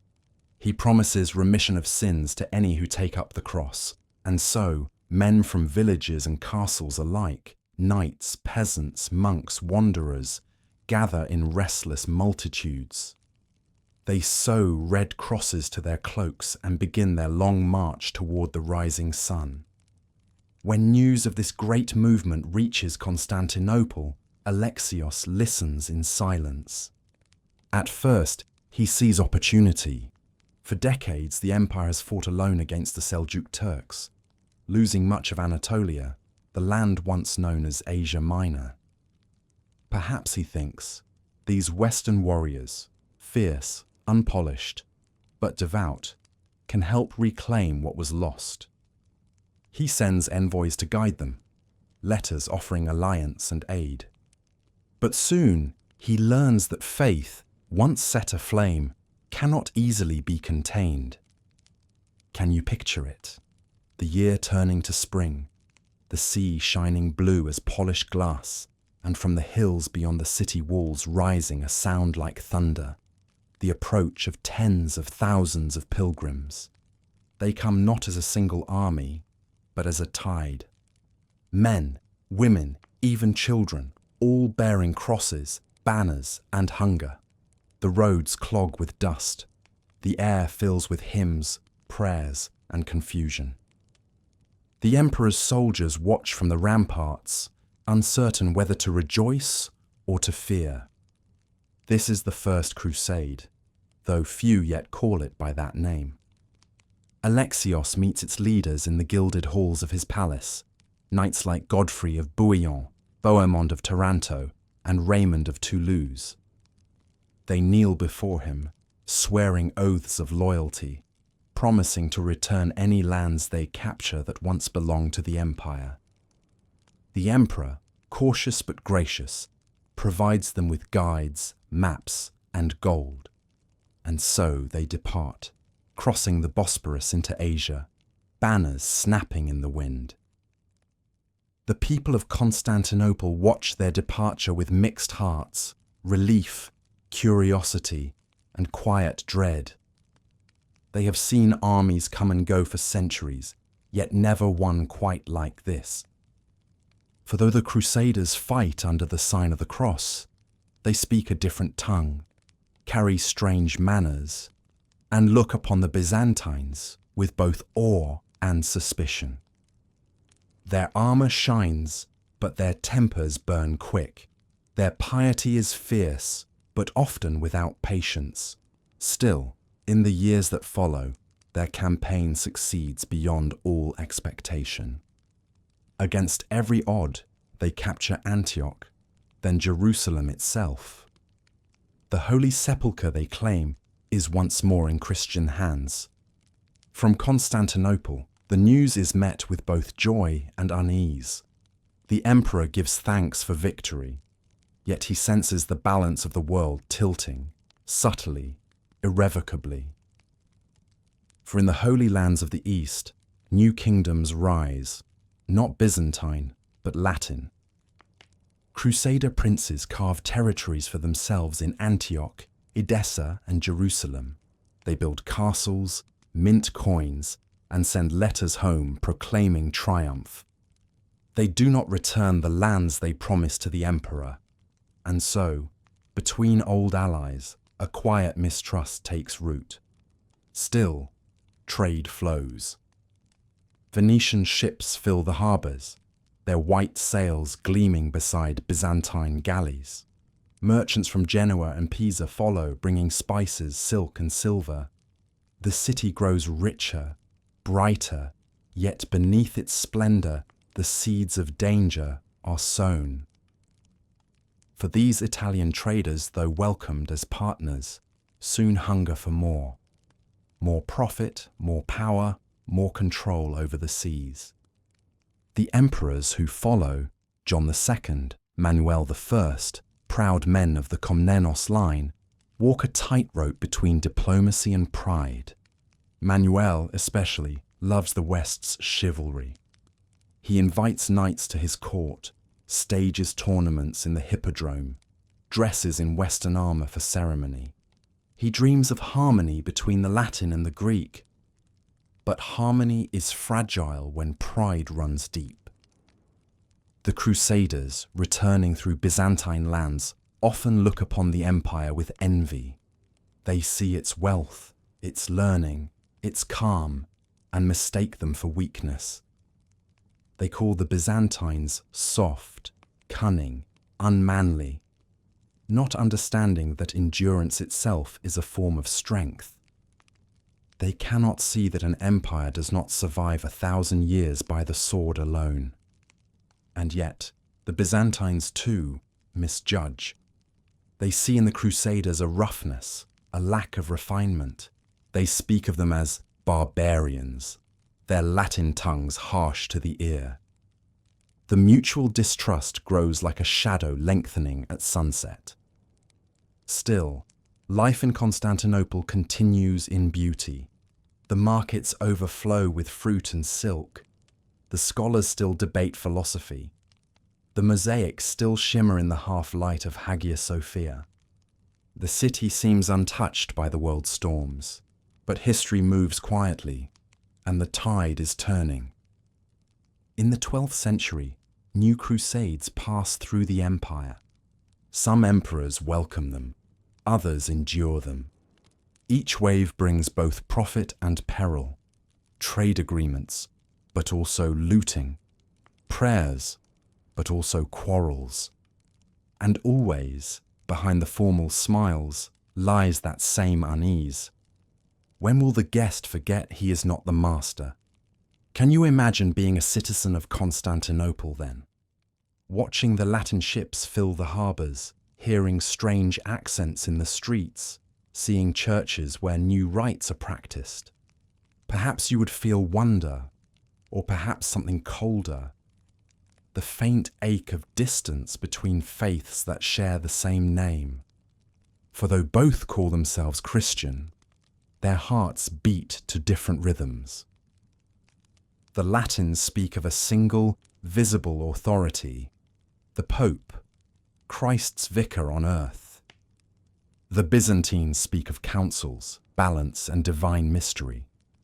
They bow to no earthly father, only to the will of heaven itself. It is a difference subtle, yet vast, and it grows heavier with every generation. Still, for a time, diplomacy holds. Manuel Komnenos dies in 1180, leaving behind a glittering court and a fragile peace. After him, intrigue multiplies. Rivals fight for the throne, nobles whisper, the treasury bleeds. And in the west, a new crusade gathers. The fourth, though it will never reach Jerusalem. Its leaders, knights and barons from France and Flanders, strike a bargain with Venice, the merchant republic whose ships now rule the sea. But debts and politics twist holy purpose into greed. They sail not to the Holy Land, but to the one place that still gleams with wealth untaken, the shining city itself. The Byzantines, unprepared, look out from their walls one spring morning in 1203 and see the horizon filled with sails. The Crusaders have come again, but not as allies. The air is thick with smoke and fear, the sea with ships. Trumpets sound. The walls that once withstood Persians, Arabs, and Bulgars now face an army that calls itself Christian. In the palaces, panic spreads. The emperors fall, rise, and fall again in rapid confusion. The people, betrayed by fate, gather in Hagia Sophia and pray. The mosaics glow dimly in the candlelight, the saints' eyes filled with sorrow. The Crusaders breach the harbour chain, storm the walls, and pour into the streets. For 3 days, the Queen of Cities burns. Churches are looted, icons torn down, relics scattered. Gold chalices melt in the fires that devour the palaces. The echo of hymns is drowned by the clang of steel. When the smoke clears, the unthinkable has happened. Constantinople, the eternal city, lies broken. Its treasures carried west, its people silenced. The empire that had stood for 9 centuries is torn apart, replaced by the Latin Empire of Constantinople, a ghost wearing stolen robes. And yet, even then, Byzantium does not die. In exile, in Nicaea, Trebizond, and Epirus, its people gather, rebuild, and remember. They carry with them fragments of art, pages of scripture, and the quiet certainty that what was taken in violence will someday return. Night falls over the ruins. Ash drifts across the sea, settling on the water like snow. But far beyond the smoke, the stars still shine. The same stars that once watched over Constantine, Justinian, and every dreamer who ever built in faith. The city may have fallen, but the idea has not.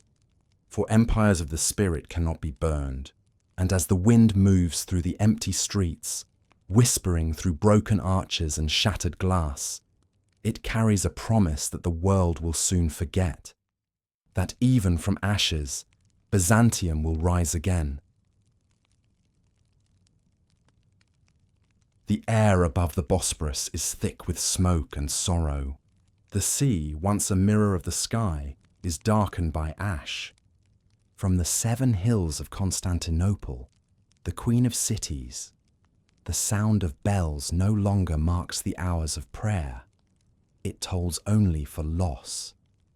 It is April of the year 1204, and the unthinkable has come to pass. The empire that has withstood 1,000 years of storms now trembles, not before foreign faiths or distant kings, but before its own kin. For the soldiers camped beyond its walls bear crosses on their chests, not crescent moons. They call themselves Crusaders, pilgrims of Christ, yet they come not to save, but to plunder. A few weeks earlier, they had arrived in glory. Their ships filled the Marmara like a white forest of sails, their banners embroidered with saints and swords. They sang hymns as they rode toward the city's shining walls. To the people watching from the battlements, it seemed impossible that Christians could come as enemies. But soon, the air thickened with fear. The Venetian fleet, led by the old and brilliant Doge Enrico Dandolo, blocked the harbours, and the Crusader lords, short on gold, heavy with pride, turned their eyes upon the richest city in the world. Inside the walls, Constantinople still shimmered as it had for centuries. The domes of Hagia Sophia bright with morning light, the palaces gleaming beside fountains, the markets fragrant with spice and myrrh. The people went about their days in uneasy calm, lighting candles in churches, whispering that heaven would surely protect them. For how could God allow his own city to fall? The emperor at that time, Alexios V Ducas, called Murtzouphlos, was desperate, clever, and doomed. He had seized the throne amid chaos, trying to rally a city already weary of betrayal. He ordered the harbour chain raised, the towers manned, the catapults prepared.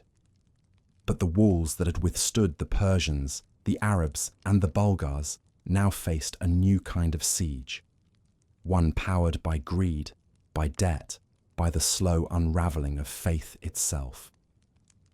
The attack begins at dawn. The sky is red with fire and wind. Venetian galleys, their prows carved like beasts, surge toward the sea walls. They carry tall wooden towers lashed to their decks, moving fortresses meant to bridge sea and stone. From the battlements, the Byzantines hurl arrows, boiling oil, and Greek fire, their old miracle weapon, but the ships press on. The thunder of rams echoes through the mist. The sound of battle rolls across the water like a storm that will not end. By noon, part of the outer wall is aflame. The Crusaders shout psalms as they climb, crosses gleaming upon their armour. They breach the harbour gate. The defenders fall back. By evening, the city's fate is sealed. The smoke rises so thick that the sun disappears. In the narrow streets, panic spreads. Mothers gather children. Priests carry relics wrapped in linen. Monks ring bells until their hands bleed. The people flee toward Hagia Sophia, the one place they believe cannot fall. Can you imagine that sound? The mingled cries of prayer and terror, the roar of flame, the creak of collapsing roofs, the sharp clash of steel against marble. For 1,000 years, the Queen of Cities has stood inviolate. Now her heart breaks. When the Crusaders pour through the gates, they are stunned by what they find.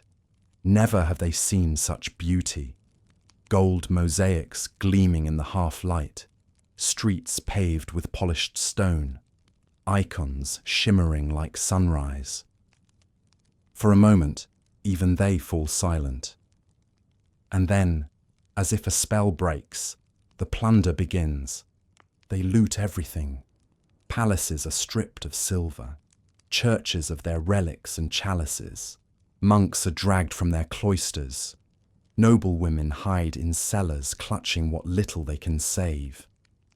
The library of the emperors, scrolls of Plato, Aristotle, Homer, is torn apart, its pages scattered to the wind.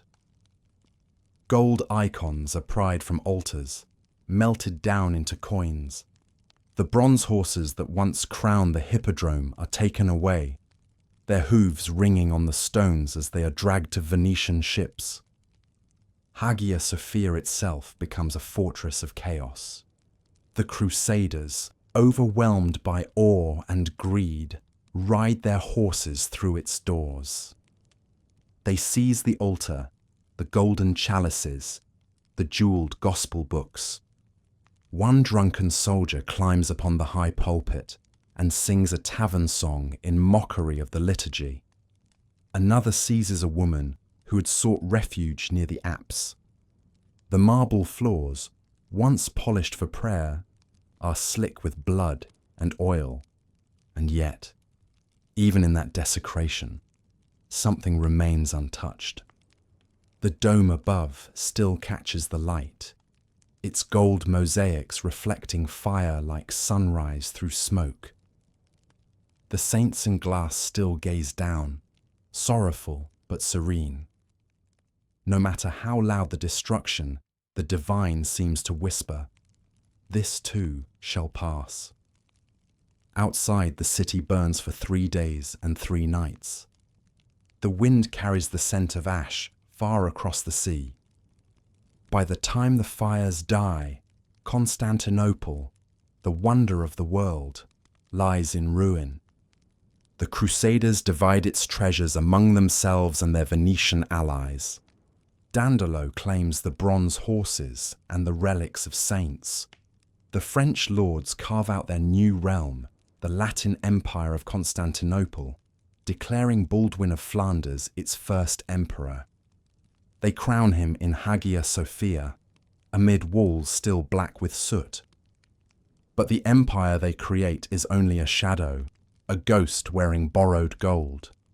The Latin lords do not understand the city they have taken. They cannot rule what they do not love. They strip its churches, tax its people, and send its treasures westward.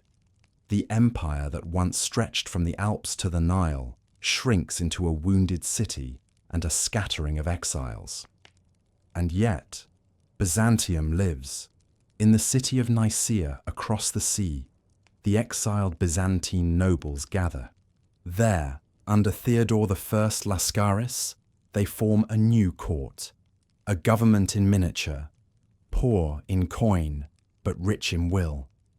They carry with them manuscripts, icons, and the faith that once filled Hagia Sophia.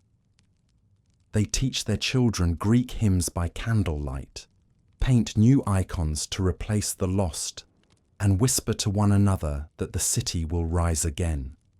In Trebizond, another remnant of empire takes root on the shores of the Black Sea, and in Epirus, yet another. 3 fragments of a shattered world, yet each carrying the same pulse, the same unbroken heartbeat. They are no longer conquerors, but survivors, and in their endurance lies a quiet dignity more powerful than triumph. Can you imagine their nights in exile? The flicker of lamps in a stone hall, the murmured reading of psalms, the sound of waves against distant shores, the mothers telling their children stories of Constantinople as if it were a lost heaven, a city of light that will someday return. And slowly, across decades, the dream becomes resolve. The exiled emperors rebuild their armies, their schools, their monasteries. They restore what they can, line by line, prayer by prayer. In the quiet resilience of these years, Byzantium rediscovers what it has always known: that empires built upon marble may fall, but those built upon memory endure. Meanwhile, in the stolen city, time begins to erode the Latin Empire. Its lords quarrel, its coffers empty, its walls crumble. The people of Constantinople, still Greek at heart, wait in patience. They attend Latin masses by day, but whisper their own prayers at night. They keep their old icons hidden, their hope intact. The centuries that once seemed eternal have turned to dust, but the flame has not gone out. It flickers in the shadows, in the hands of scribes, in the hearts of widows, in the hymns of children who have never seen their true emperor. For every broken city wall, there is a whispered vow: we will return. By 1261, nearly 60 years after the fall, that vow becomes reality. The army of Michael VIII Palaiologos slips through the unguarded gates of Constantinople in the dark of night. The Latin guards flee. The city wakes to the sound of bells ringing for the first time in a generation. Hagia Sophia, long silent, fills once more with Greek prayers. The people weep as the icon of the Virgin is carried through the streets, home at last. But the glory that returns is gentler now, tinged with loss. The palaces stand half empty, the treasures gone, the scars of fire still marking the stones. Yet in the hearts of its people, the light burns steady. They have learned that true endurance is not the defiance of time, but the acceptance of it, the grace to rebuild, to forgive, to begin again. And so, as the sun sets over the city that once was lost and now is found, the air fills with quiet music. The sea reflects the soft gold of dusk. The walls, blackened and battered, stand once more against the evening sky. Byzantium breathes again, wounded, diminished, yet alive. The queen of cities sleeps beneath her stars, her crown tarnished but unbroken. Her people whisper their prayers, their faith as steady as the tide. For though she has fallen, though her streets have burned, she remains what she has always been. A symbol of endurance, a light that refuses to die. And somewhere in the cool night air, mingled with the sound of the waves against her stones, the city seems to whisper back, I am still here. The sea is calm once more. The smoke has long since drifted away, carried by the winds of forgotten years. On the hills above the Bosporus, the Queen of Cities breathes again. Her wounds are deep, her riches gone, but her soul, that strange, immortal soul, endures. It is the summer of 1261. And dawn glows faintly over the broken skyline of Constantinople. For half a century the city has slept under foreign rule, its palaces silent, its domes shadowed, its churches turned cold. But tonight, something stirs. In the quiet hour before sunrise, a small band of soldiers moves through the mist toward the gate of the spring. Their leader is a general named Alexios Strategopoulos, sent by the exiled emperor Michael VIII Palaiologos to scout the enemy's defences. Yet fate, or perhaps providence, has chosen this hour for something far greater. When they reach the walls, they find the gate unguarded. The Latin troops have left the city to raid nearby lands. Alexios hesitates for a heartbeat, then gives the order. In silence, his men climb the broken stones, their breath misting in the dawn. A few heartbeats later, the banner of Byzantium, red and gold bearing the cross, unfurls once more above the walls. The city, lost for 57 years, is free. When the bells ring, they do not toll in triumph, but in wonder. The people, still half asleep, rush into the streets, old men, widows, children who have never known another flag. They weep, they sing, they fall to their knees.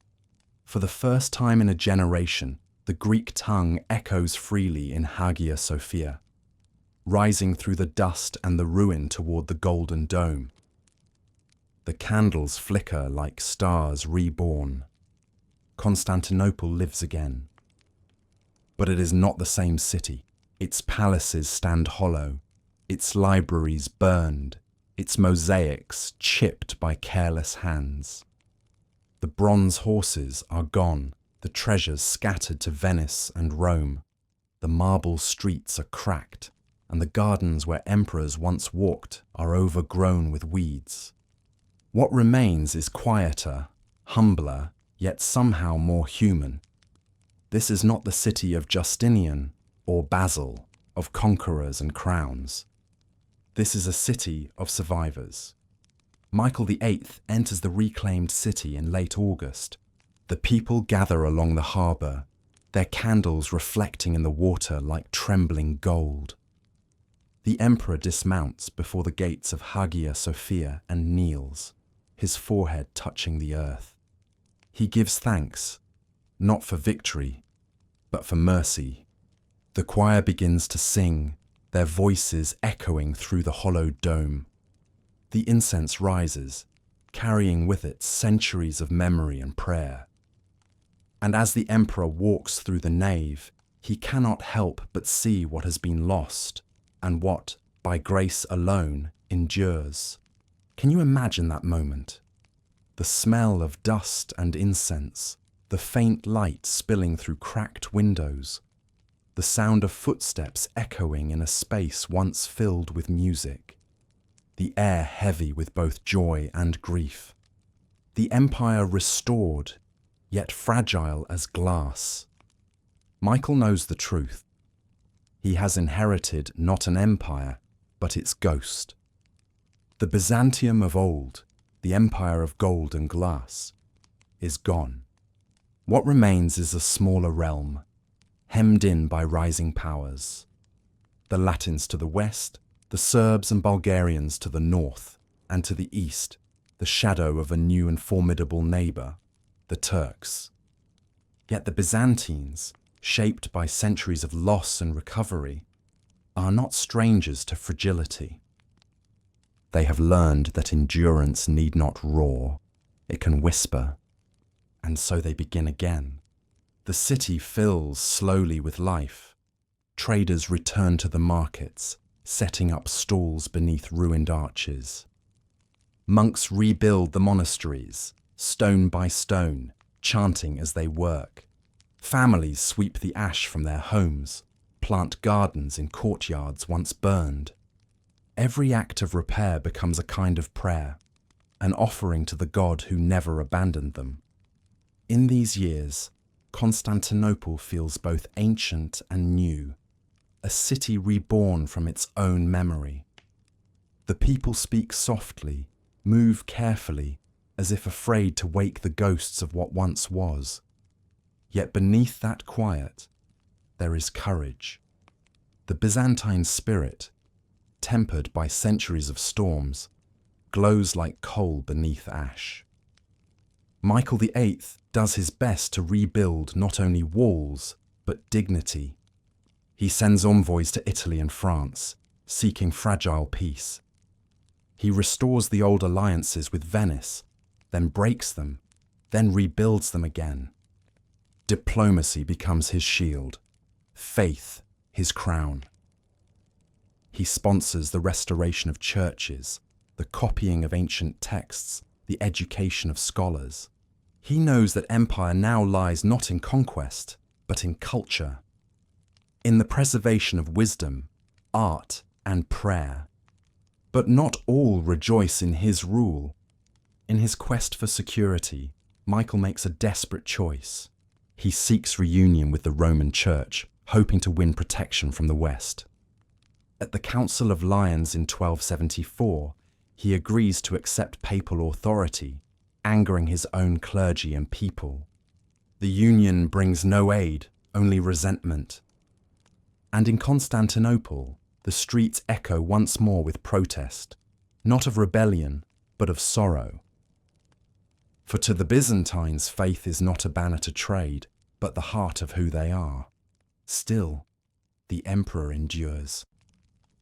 He spends his final years not in glory, but in weary vigilance, balancing enemies and allies, rebuilding and defending, praying that the fragile light he rekindled will not go out again. When he dies, he is buried quietly, without pomp. His tomb bears a simple inscription: "He restored the city. Few rulers have done more with less." After him, the Palaiologos dynasty continues, an unbroken line that will hold the throne for nearly 2 more centuries. They rule over a smaller world, yet one filled with quiet grace. The empire's borders shrink, but its spirit expands, in art, in learning, in the delicate beauty of its faith. Walk through the streets of the city in those later years, and you would still find wonder. The scent of bread rising from ovens at dawn, the soft ringing of bells calling to prayer, the shimmer of mosaics half repaired, glowing in candlelight. Children play in courtyards where marble lions sleep in ivy. Merchants trade stories of distant lands, Cairo, Trebizond, Venice, Rome. Life continues, simple and serene. Yet always, at the edge of the horizon, danger gathers. The Ottoman Turks, fierce and disciplined, rise from the east. They take one city after another, their banners marked with the crescent moon. By the 14th century, they control much of Anatolia, the old heart of Byzantine strength. And yet within Constantinople, the people refuse despair. They have seen too much to fear easily. They light their lamps, tend their gardens, teach their children Greek hymns that speak of eternal light. Can you feel that quiet defiance? It is not pride, but peace. The peace of those who have learned that even if the world crumbles, the soul endures. In the monasteries, the scribes continue their sacred work. They copy manuscripts, Plato, Aristotle, the Gospels, knowing that if their empire cannot last in stone, it will live in words. Painters decorate small icons that glow with the same soft gold as centuries before. Their hands are steady, their faith unshaken. They do not paint for kings, but for memory. For every brushstroke says the same thing: we are still here. As the years pass, the city grows poorer, quieter, and somehow more beautiful. Its grandeur is faded, but its grace is not. The mosaics of Cora Monastery bloom with colour. Christ, the Virgin, the saints, surrounded by blue as deep as the sea. These are not triumphal images. They are intimate, tender, filled with humanity. They reflect a new Byzantium, one that no longer needs to dazzle the world, only to remain itself. Sometimes, on quiet nights, the people of the city gather by the sea walls. They look across the dark waters toward Asia, where the lights of Turkish camps flicker like distant stars. They know the future draws near, yet they do not turn away. They speak softly of the past, of Constantine, of Justinian, of the emperors who built and rebuilt. And they smile, because to them, Byzantium is not gone. It is in every stone beneath their feet, every hymn that rises from their lips, every flicker of candlelight against gold mosaic. By the time the 14th century dawns, the empire has become something almost monastic, humble, watchful, inwardly radiant. Its emperors rule more through wisdom than command, its monks through prayer more than power. In their poverty, they find purity. In their smallness, strength. The world may see only a shadow of what once was, but the Byzantines see eternity shining through that shadow. For they have learned what no conqueror ever understood, that empires are mortal, but faith is not. Night falls again over the Queen of Cities. The sea whispers against the walls rebuilt from ruin. The lamps glow in windows along the narrow streets. The air smells of rain and earth and incense. Somewhere a choir begins to sing, a hymn so old it has no author, its melody rising softly like breath. The people close their eyes, and for a moment they can almost hear the echo of the city as it once was. The roar of the hippodrome, the toll of 1,000 bells, the hum of traders and laughter. All of it lives on, not in marble or gold, but in memory. The shattered empire has found peace at last, not in power, but in presence. And as the moonlight spills across the domes, turning even broken stones to silver, the city seems to murmur, gentle and sure. I have been wounded 1,000 times, and still I endure. Evening settles over Constantinople like a memory. The sea reflects the last light of day, turning the waves to liquid gold. The domes, worn and weathered, catch the glow of sunset one last time before slipping into shadow. The air smells of rain and stone, of distant fires from village hearths across the Bosporus. It is the 14th century, and the empire, though small, still breathes.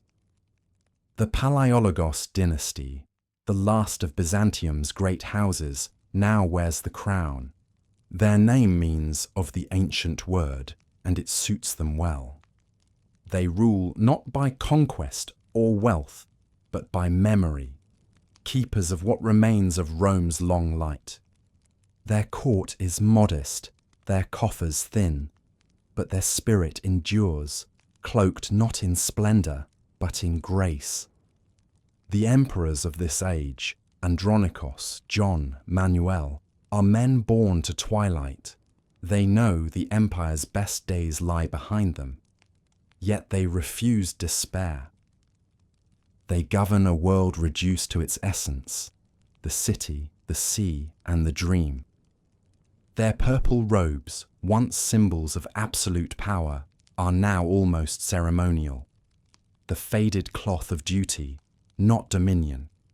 And yet, in their humility, there is something beautiful, a dignity that shines quietly in decline. Walk through the city then, and you will feel both sorrow and serenity intertwined.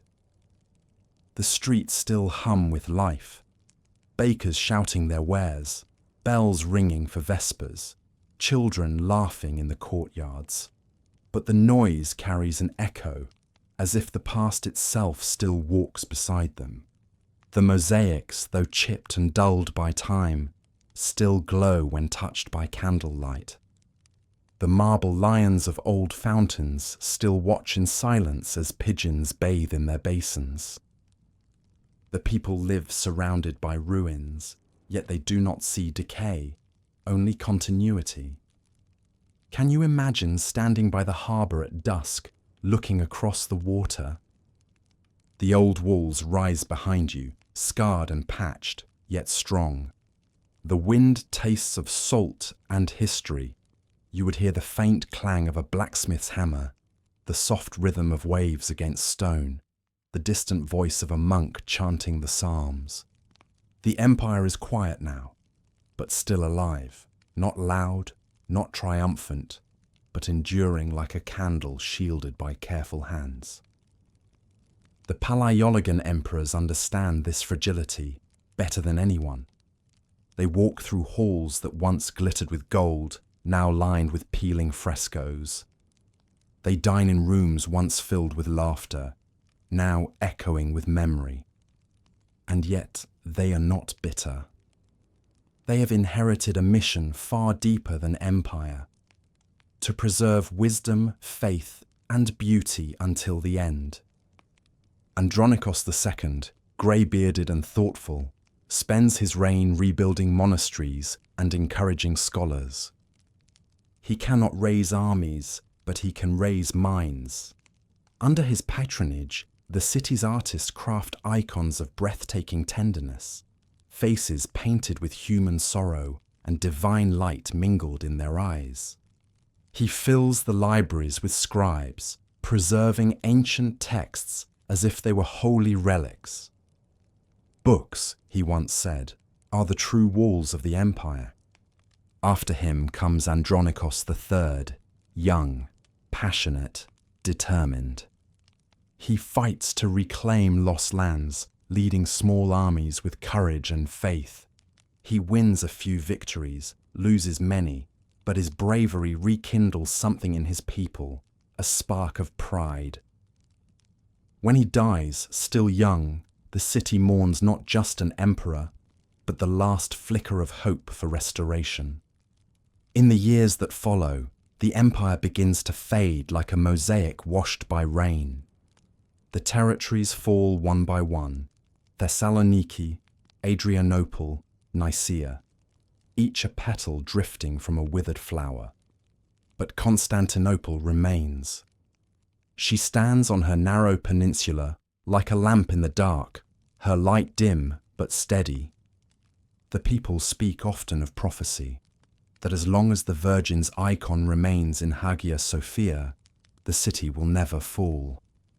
And so they pray, not for conquest but for time. One more year, one more dawn. Despite the shrinking borders, culture blooms anew. In monasteries and small schools, scholars debate philosophy and theology, their words carrying the faint echo of Plato. They write of stars and angels, of geometry and grace, blending the wisdom of the ancients with the quiet faith of the present. Artists refine the icon until it becomes pure poetry. Faces soft, halos luminous, gold leaf so thin it shivers in the candlelight. Their work is not grand, but intimate. Art meant for devotion, not display. It is the art of an empire that has learned the beauty of smallness. Under John V Palaiologos, the empire turns once more to the west for help. The Turks, now united under the banner of the Ottoman sultans, press closer every year. John travels to Rome, desperate for aid, and there, beneath the vaulted ceilings of St. Peter's, he kneels before the Pope. He accepts union with the Roman Church, the second such attempt. But again, it brings only promises, not armies. He returns home weary to a city suspicious of his gesture. For the Byzantines, unity cannot be bought at the price of their faith's soul. Still, the people endure. They have grown used to disappointment, yet never to despair. Each morning they open their shops, light their candles, sweep their marble thresholds. Each night they sing hymns in churches that echo with centuries. To live in Byzantium now is to live inside a prayer, quiet, unending, filled with patience. And then comes John VIII, the emperor who will witness the final dawn. He is thoughtful, learned, and strangely serene, as if he knows his fate before it comes. He walks through the palace gardens alone, reading by lamplight, speaking softly to the scholars who remain. He too journeys to the west, to Florence, where he attends a grand council with the Pope and the princes of Italy. There, under frescoes painted by men whose art will one day be called Renaissance, the Byzantine emperor signs yet another union, hoping to save his dying world. He returns home bearing gifts, kind words, and no soldiers. Still, he does not regret it. He has done all that faith and dignity demand. Can you see him, returning across the sea, watching his city's domes appear through the morning mist? The air is cool, the sun glimmers faintly on the water. He knows that even if help never comes, Constantinople will remain what it has always been, the meeting point of heaven and earth, faith and time, beauty and sorrow. For what is the worth of a city, he thinks, if not to reflect the eternal? In those twilight years, the empire becomes something almost ethereal. The streets are quieter, the markets smaller, but the spirit of Byzantium, distilled through centuries, glows more purely than ever. Visitors from the west write of the city's melancholy beauty, of domes gleaming against the sea, of empty palaces where the wind whispers through broken marble, of old men chanting hymns in half-ruined churches filled with gold light. It is a civilization reduced to essence, no longer empire but elegy. And yet, there is peace in it. The Byzantines no longer dream of glory, they dream of grace. They know their time is ending, but they face it with the calm of those who have seen eternity too many times to fear its coming. The purple robes, once bright as flame, now fade to pale rose. But even faded, they remain beautiful. The emperors wear them not as symbols of dominion, but as reminders that power is fleeting, but purpose is not. The philosophers of this era speak often of light, not the light that shines from lamps or sun, but the inner light of the soul. They call it hesychia, holy stillness. It is the perfect word for Byzantium in its last century. A stillness filled with meaning, a silence humming with prayer. When night falls, the city glows softly, like an ember in the vast dark. The domes shimmer faintly beneath the stars. The sea murmurs below the walls, eternal and kind.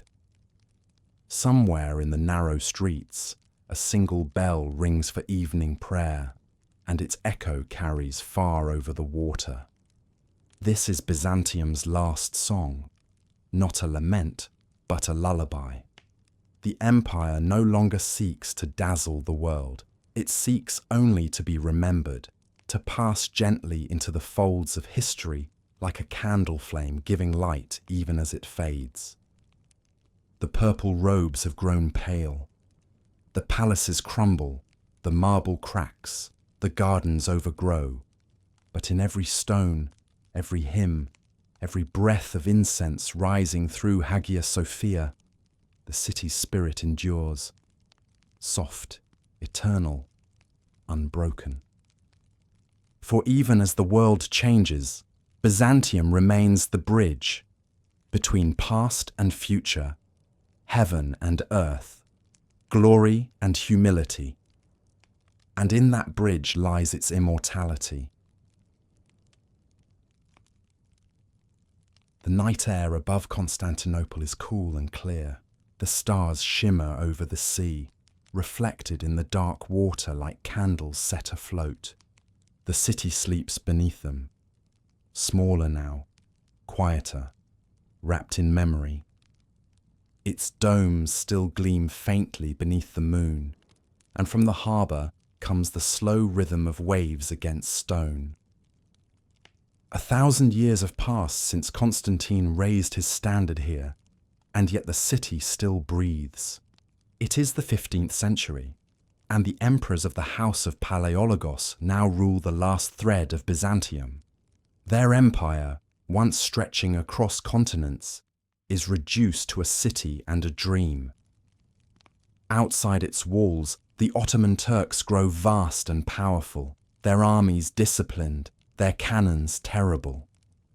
But within the walls, the Queen of Cities remains unbowed, fragile, yes, but radiant still. Imagine walking her streets in these final years. You would find them narrow and half empty, yet beautiful. Wildflowers grow between the marble cracks. Vines curl around broken columns. The palaces stand hushed, their frescoes faded but not forgotten. And always the air smells faintly of incense, sea salt and dust. It is a city both alive and ancient, like a prayer whispered for too long to end. The emperor who rules now is John VIII Palaiologos, dignified and weary, a man born into decline, but not defeat. He knows that the empire cannot be saved by sword alone. Its walls may stand, but its treasury is bare, its soldiers too few. So he turns, as many before him, to faith and diplomacy. He journeys west, crossing seas and mountains to plead for aid. In Florence, under the frescoed ceilings of Italian cathedrals, he meets the princes and popes of Latin Christendom. He signs once more a union between the Eastern and Western churches, hoping to heal the wound that has divided them since 1054. He speaks not of conquest, but of unity, a last attempt to weave the broken world together before the darkness falls. But when he returns home, the people of Constantinople greet him with silence. They do not trust Rome's promises, nor the unions signed in distant halls. To them, the faith of Byzantium needs no bargaining. Its truth is older than alliances, older than kings. Still, John bears their anger with quiet dignity. He walks through Hagia Sophia, now more sanctuary than symbol, and prays before the flickering lamps. He asks, not for victory, but for mercy, that his people might meet their fate with courage. When he dies, his brother Constantine XI Palaiologos takes the throne, the last emperor of Byzantium, the final heir of Rome. He is not a conqueror, but a man of deep resolve. He knows the walls are crumbling, the treasury empty, the empire little more than the city itself, and yet he wears the purple with grace. For him, the throne is not power, it is stewardship, a sacred duty to guard what remains until the end. Can you imagine him walking the palace corridors in those last quiet years? The torches burning low, their light flickering over mosaics of long-dead emperors, the sound of his footsteps echoing through empty marble halls. Outside, the sea whispers. The wind sighs through the cypress trees. The city feels suspended between worlds, neither living nor dead, but waiting. Constantine works tirelessly to strengthen what he can. He repairs the ancient walls, summons allies from the west, trains the young men who still come willingly to defend the city. He rides the walls at dawn, speaking gently to the guards, his voice calm, his presence steady. The people love him not for what he commands, but for how he endures. In his patience, they see themselves, but the world beyond no longer bends to Byzantium. The Ottoman Sultan Mehmed II, young and ambitious, has dreams as vast as any emperor before him. He looks across the Bosporus from his new capital at Edirne and sees the city that has haunted conquerors for 1,000 years. He calls it his destiny. He builds ships, forges cannons, gathers an army that darkens the plains. And in the spring of 1453, the storm begins to move. Yet within the city, life continues as always. The bakers still light their ovens before dawn. The bells still ring for morning prayer. The air still carries the scent of bread, jasmine and salt. The people whisper of danger but go about their work, for what else can they do? They have lived under siege before. They have seen the walls withstand the Persians, the Arabs, the Rus, the Crusaders. Why not one more time? In the palace, Constantine prepares for what he knows is coming. He calls his council, soldiers, priests, scholars, merchants. They speak of faith, of courage, of the city's long story. When one advisor suggests surrender, the emperor shakes his head. God has entrusted me with this city, he says softly. I will not betray his gift. That night, he walks alone through Hagia Sophia. The candles flicker against the mosaics, casting the saints in trembling gold. He stands before the great altar and whispers his prayer.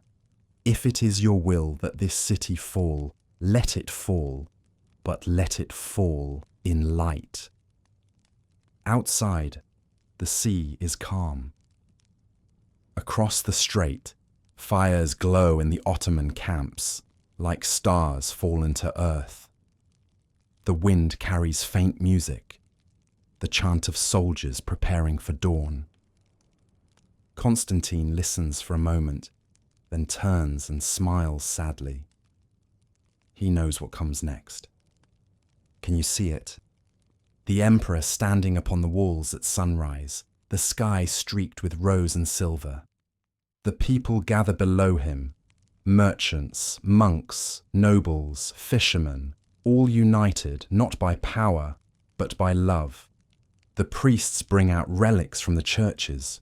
Soldiers kneel before them. They cross themselves, not in fear, but in acceptance. For to defend the city is not only to fight, it is to honor all who came before. The emperor rides the length of the walls, his armor gleaming faintly. He stops often to speak with the men, calling each by name. His words are gentle. Stand firm. We are all citizens of heaven now. When the people see him, their hearts steady. Even at the end, he is calm, a living echo of the city itself. And yet, before that final dawn, life within the city remains strangely beautiful. The air still hums with hymns and whispers.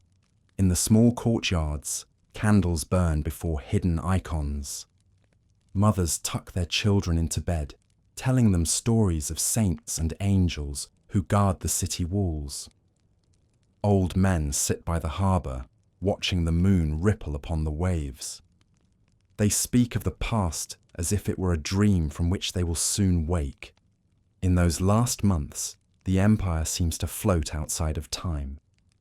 Every stone of Constantinople holds memory, the footsteps of Justinian, the prayers of monks, the songs of markets long gone. The present and the past blend together, inseparable. Even the youngest can feel it, that strange, soft ache of something eternal coming gently to its close. Constantine walks one final time through the palace gardens. The roses are in bloom, their petals pale in the moonlight. He stops to watch the water of a small fountain, its surface trembling in the breeze. For a moment, he closes his eyes and listens.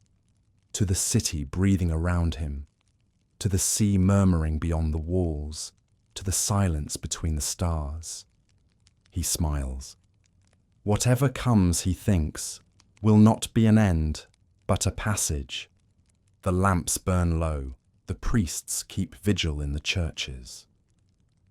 Across the Bosporus, the drums of the Ottoman army begin to sound, deep, steady, like the heartbeat of history itself. But within the city, all remains still. It is the stillness of acceptance, of faith beyond fear. The last dynasties have given all they could, their gold, their blood, their prayers. Now they give their peace. The emperor returns to the palace. his purple cloak fluttering in the sea wind. He pauses at the great bronze doors, looks back once at the sleeping city, and whispers a single line. May God protect them all. Then he steps inside.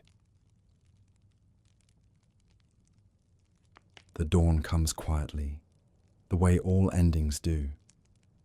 The sea is silver with morning light. The air still cool, scented faintly with salt and ash. From the ramparts of Constantinople, the horizon is filled with sails and banners, with campfires burning in endless lines. Beyond the walls, the fields ripple with the movement of tens of thousands. The sound that reaches the city is low and constant, the hum of an army breathing as one. It is April 1453. For nearly 11 centuries, this city has stood, Rome reborn, a fortress of faith and light. Now it stands alone. The Ottoman Sultan Mehmed II, only 21 years old, commands the host that surrounds it. He has come not as a raider, but as a ruler of destiny. He believes the stars themselves have chosen him to conquer the unconquerable. His cannons, enormous machines of iron and fire, are aimed at the ancient walls that have turned back every enemy before. The Byzantines, watching from the battlements, have never seen such weapons. The ground trembles when they speak. Inside the city, the mood is both solemn and strangely peaceful.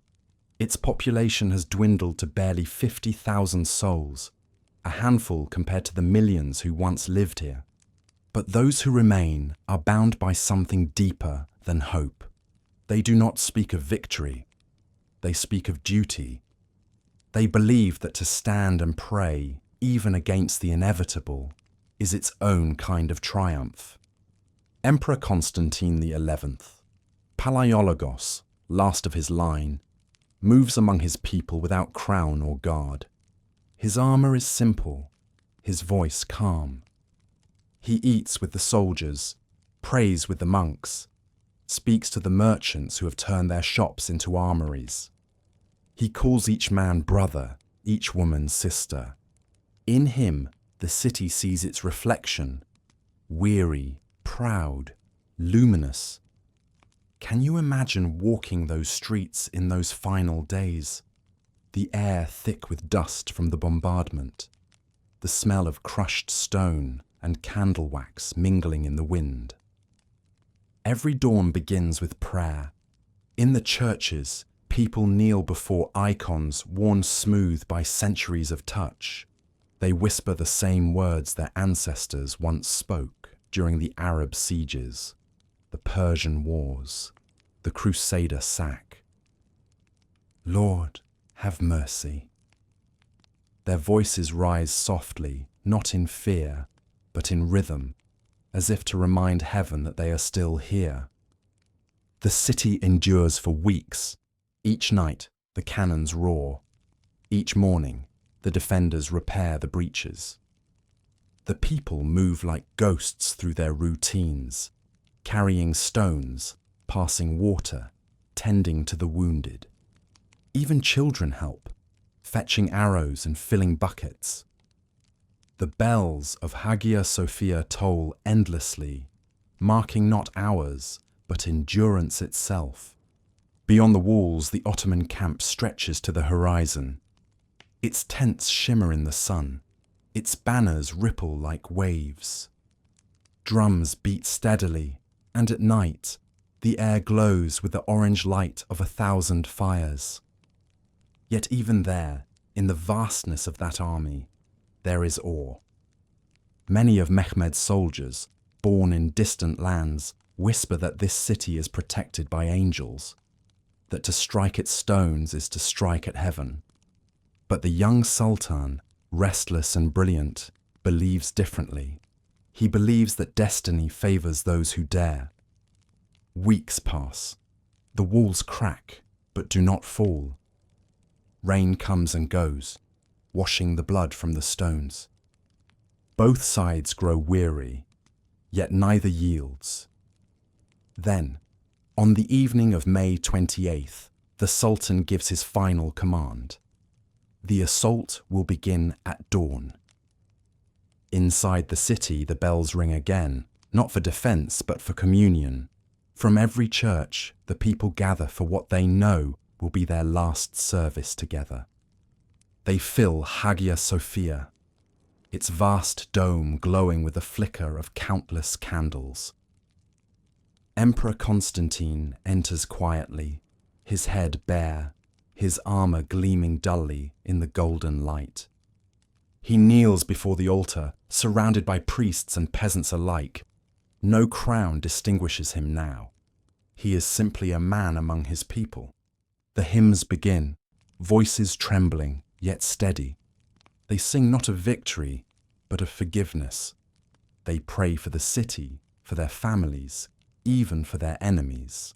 And when the final blessing is given, no one leaves.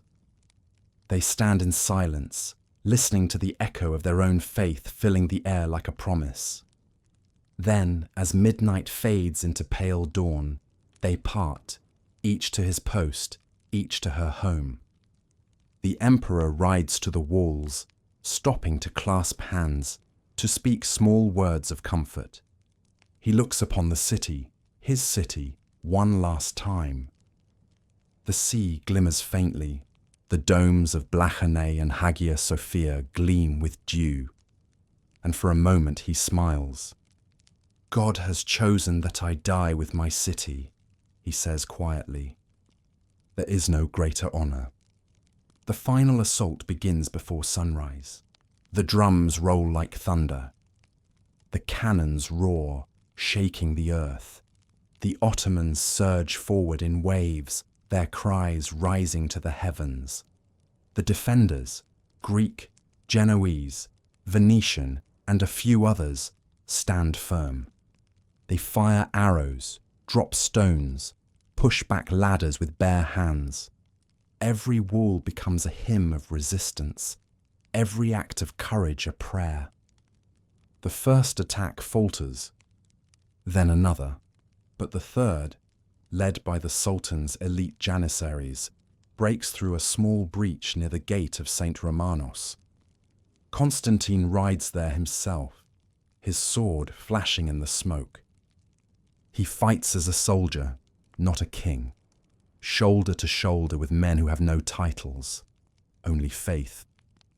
He vanishes in the crush of battle, his voice lost in the roar. No one ever sees him fall. Only later, among the bodies, they will find an emperor's glove, a purple sash, and blood upon the stones. When the gates finally break, the city's heart breaks with them. The defenders fall back, the people flee toward the churches, the Turks flood the streets, some looting, some praying, some simply staring at the wonder of what they have taken. The sky fills with smoke, the great bells fall silent, and in the dim interior of Hagia Sophia, the last candles flicker out. But even as the noise of conquest fills the air, something deeper lingers. A stillness, a grace that cannot be burned away. The city, even in defeat, remains what it has always been. A place of light meeting shadow, of earth touching heaven. The conquerors themselves sense it. When Sultan Mehmed enters Hagia Sophia, he orders his men to stop. He walks alone to the altar, looks up at the vast dome, and whispers a single verse from the Quran. There is no God but God. Then he bows his head. Even he, the breaker of empires, feels the weight of what has fallen. Outside, the sea glitters beneath the new sun. The walls, cracked and smoking, stand half in ruin, half in glory. The air smells of fire and salt, of incense and rain. And though the empire has passed, its spirit remains, suspended in the light, carried on the wind, waiting in the hearts of all who will remember. For Byzantium does not end in flame. It dissolves gently into the morning, into legend, into memory. Its mosaics will be copied, its books carried west, its knowledge reborn in new tongues. Its spirit, that union of faith, reason, and beauty, will flow quietly into the veins of the world. And somewhere, beyond the noise, the sea keeps its rhythm. The waves lap against the stones that have seen everything: birth, glory, ruin, and grace.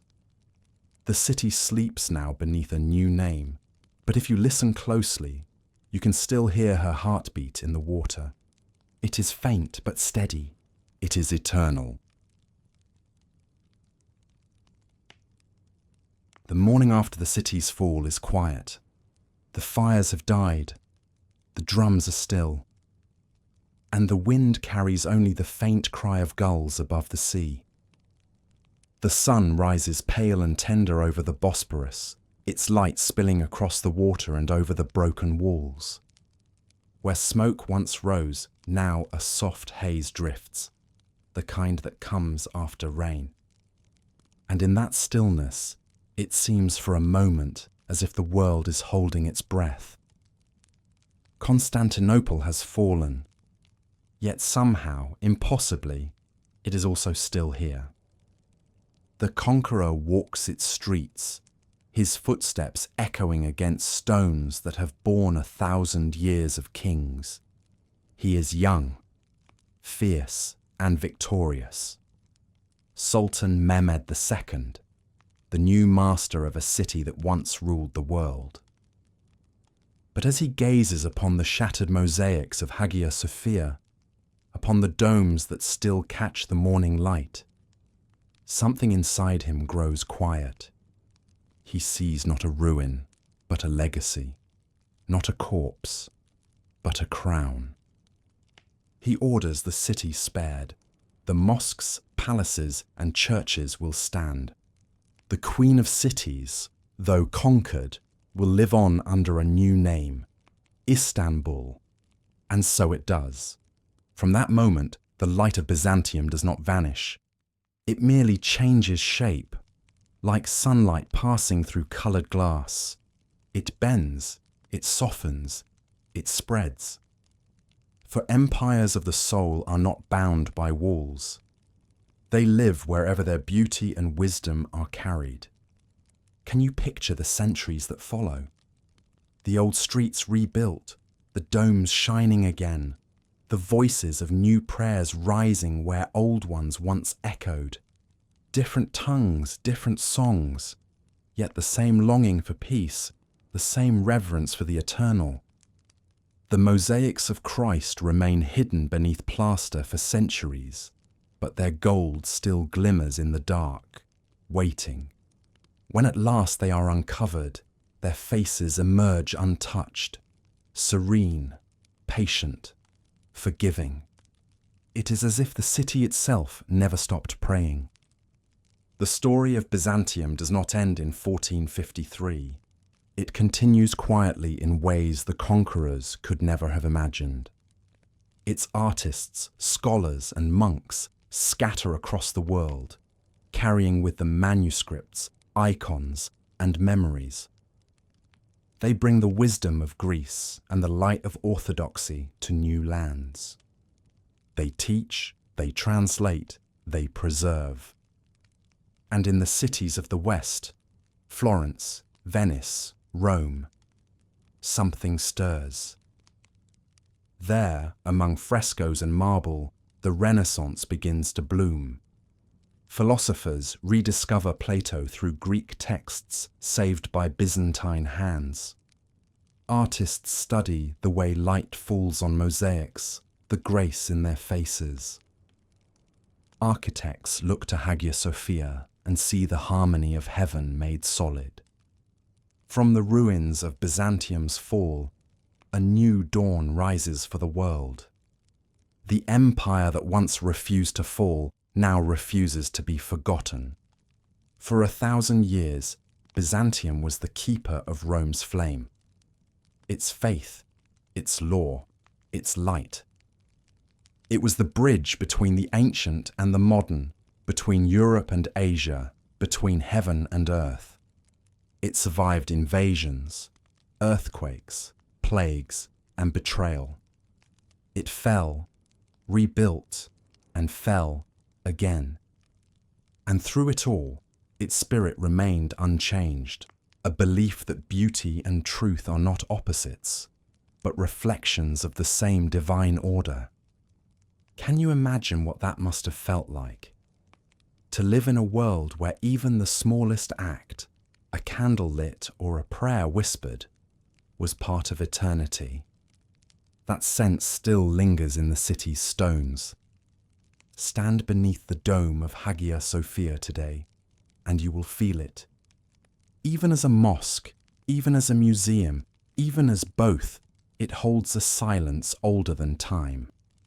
The echo of 1,000 hymns mingled with 1,000 calls to prayer. It is not a monument to victory or loss, but to continuity, to the truth that faith in all its forms endures. Some say Byzantium's story is one of tragedy, but tragedy implies finality, and Byzantium has none. It is a river, sometimes visible, sometimes hidden, always flowing.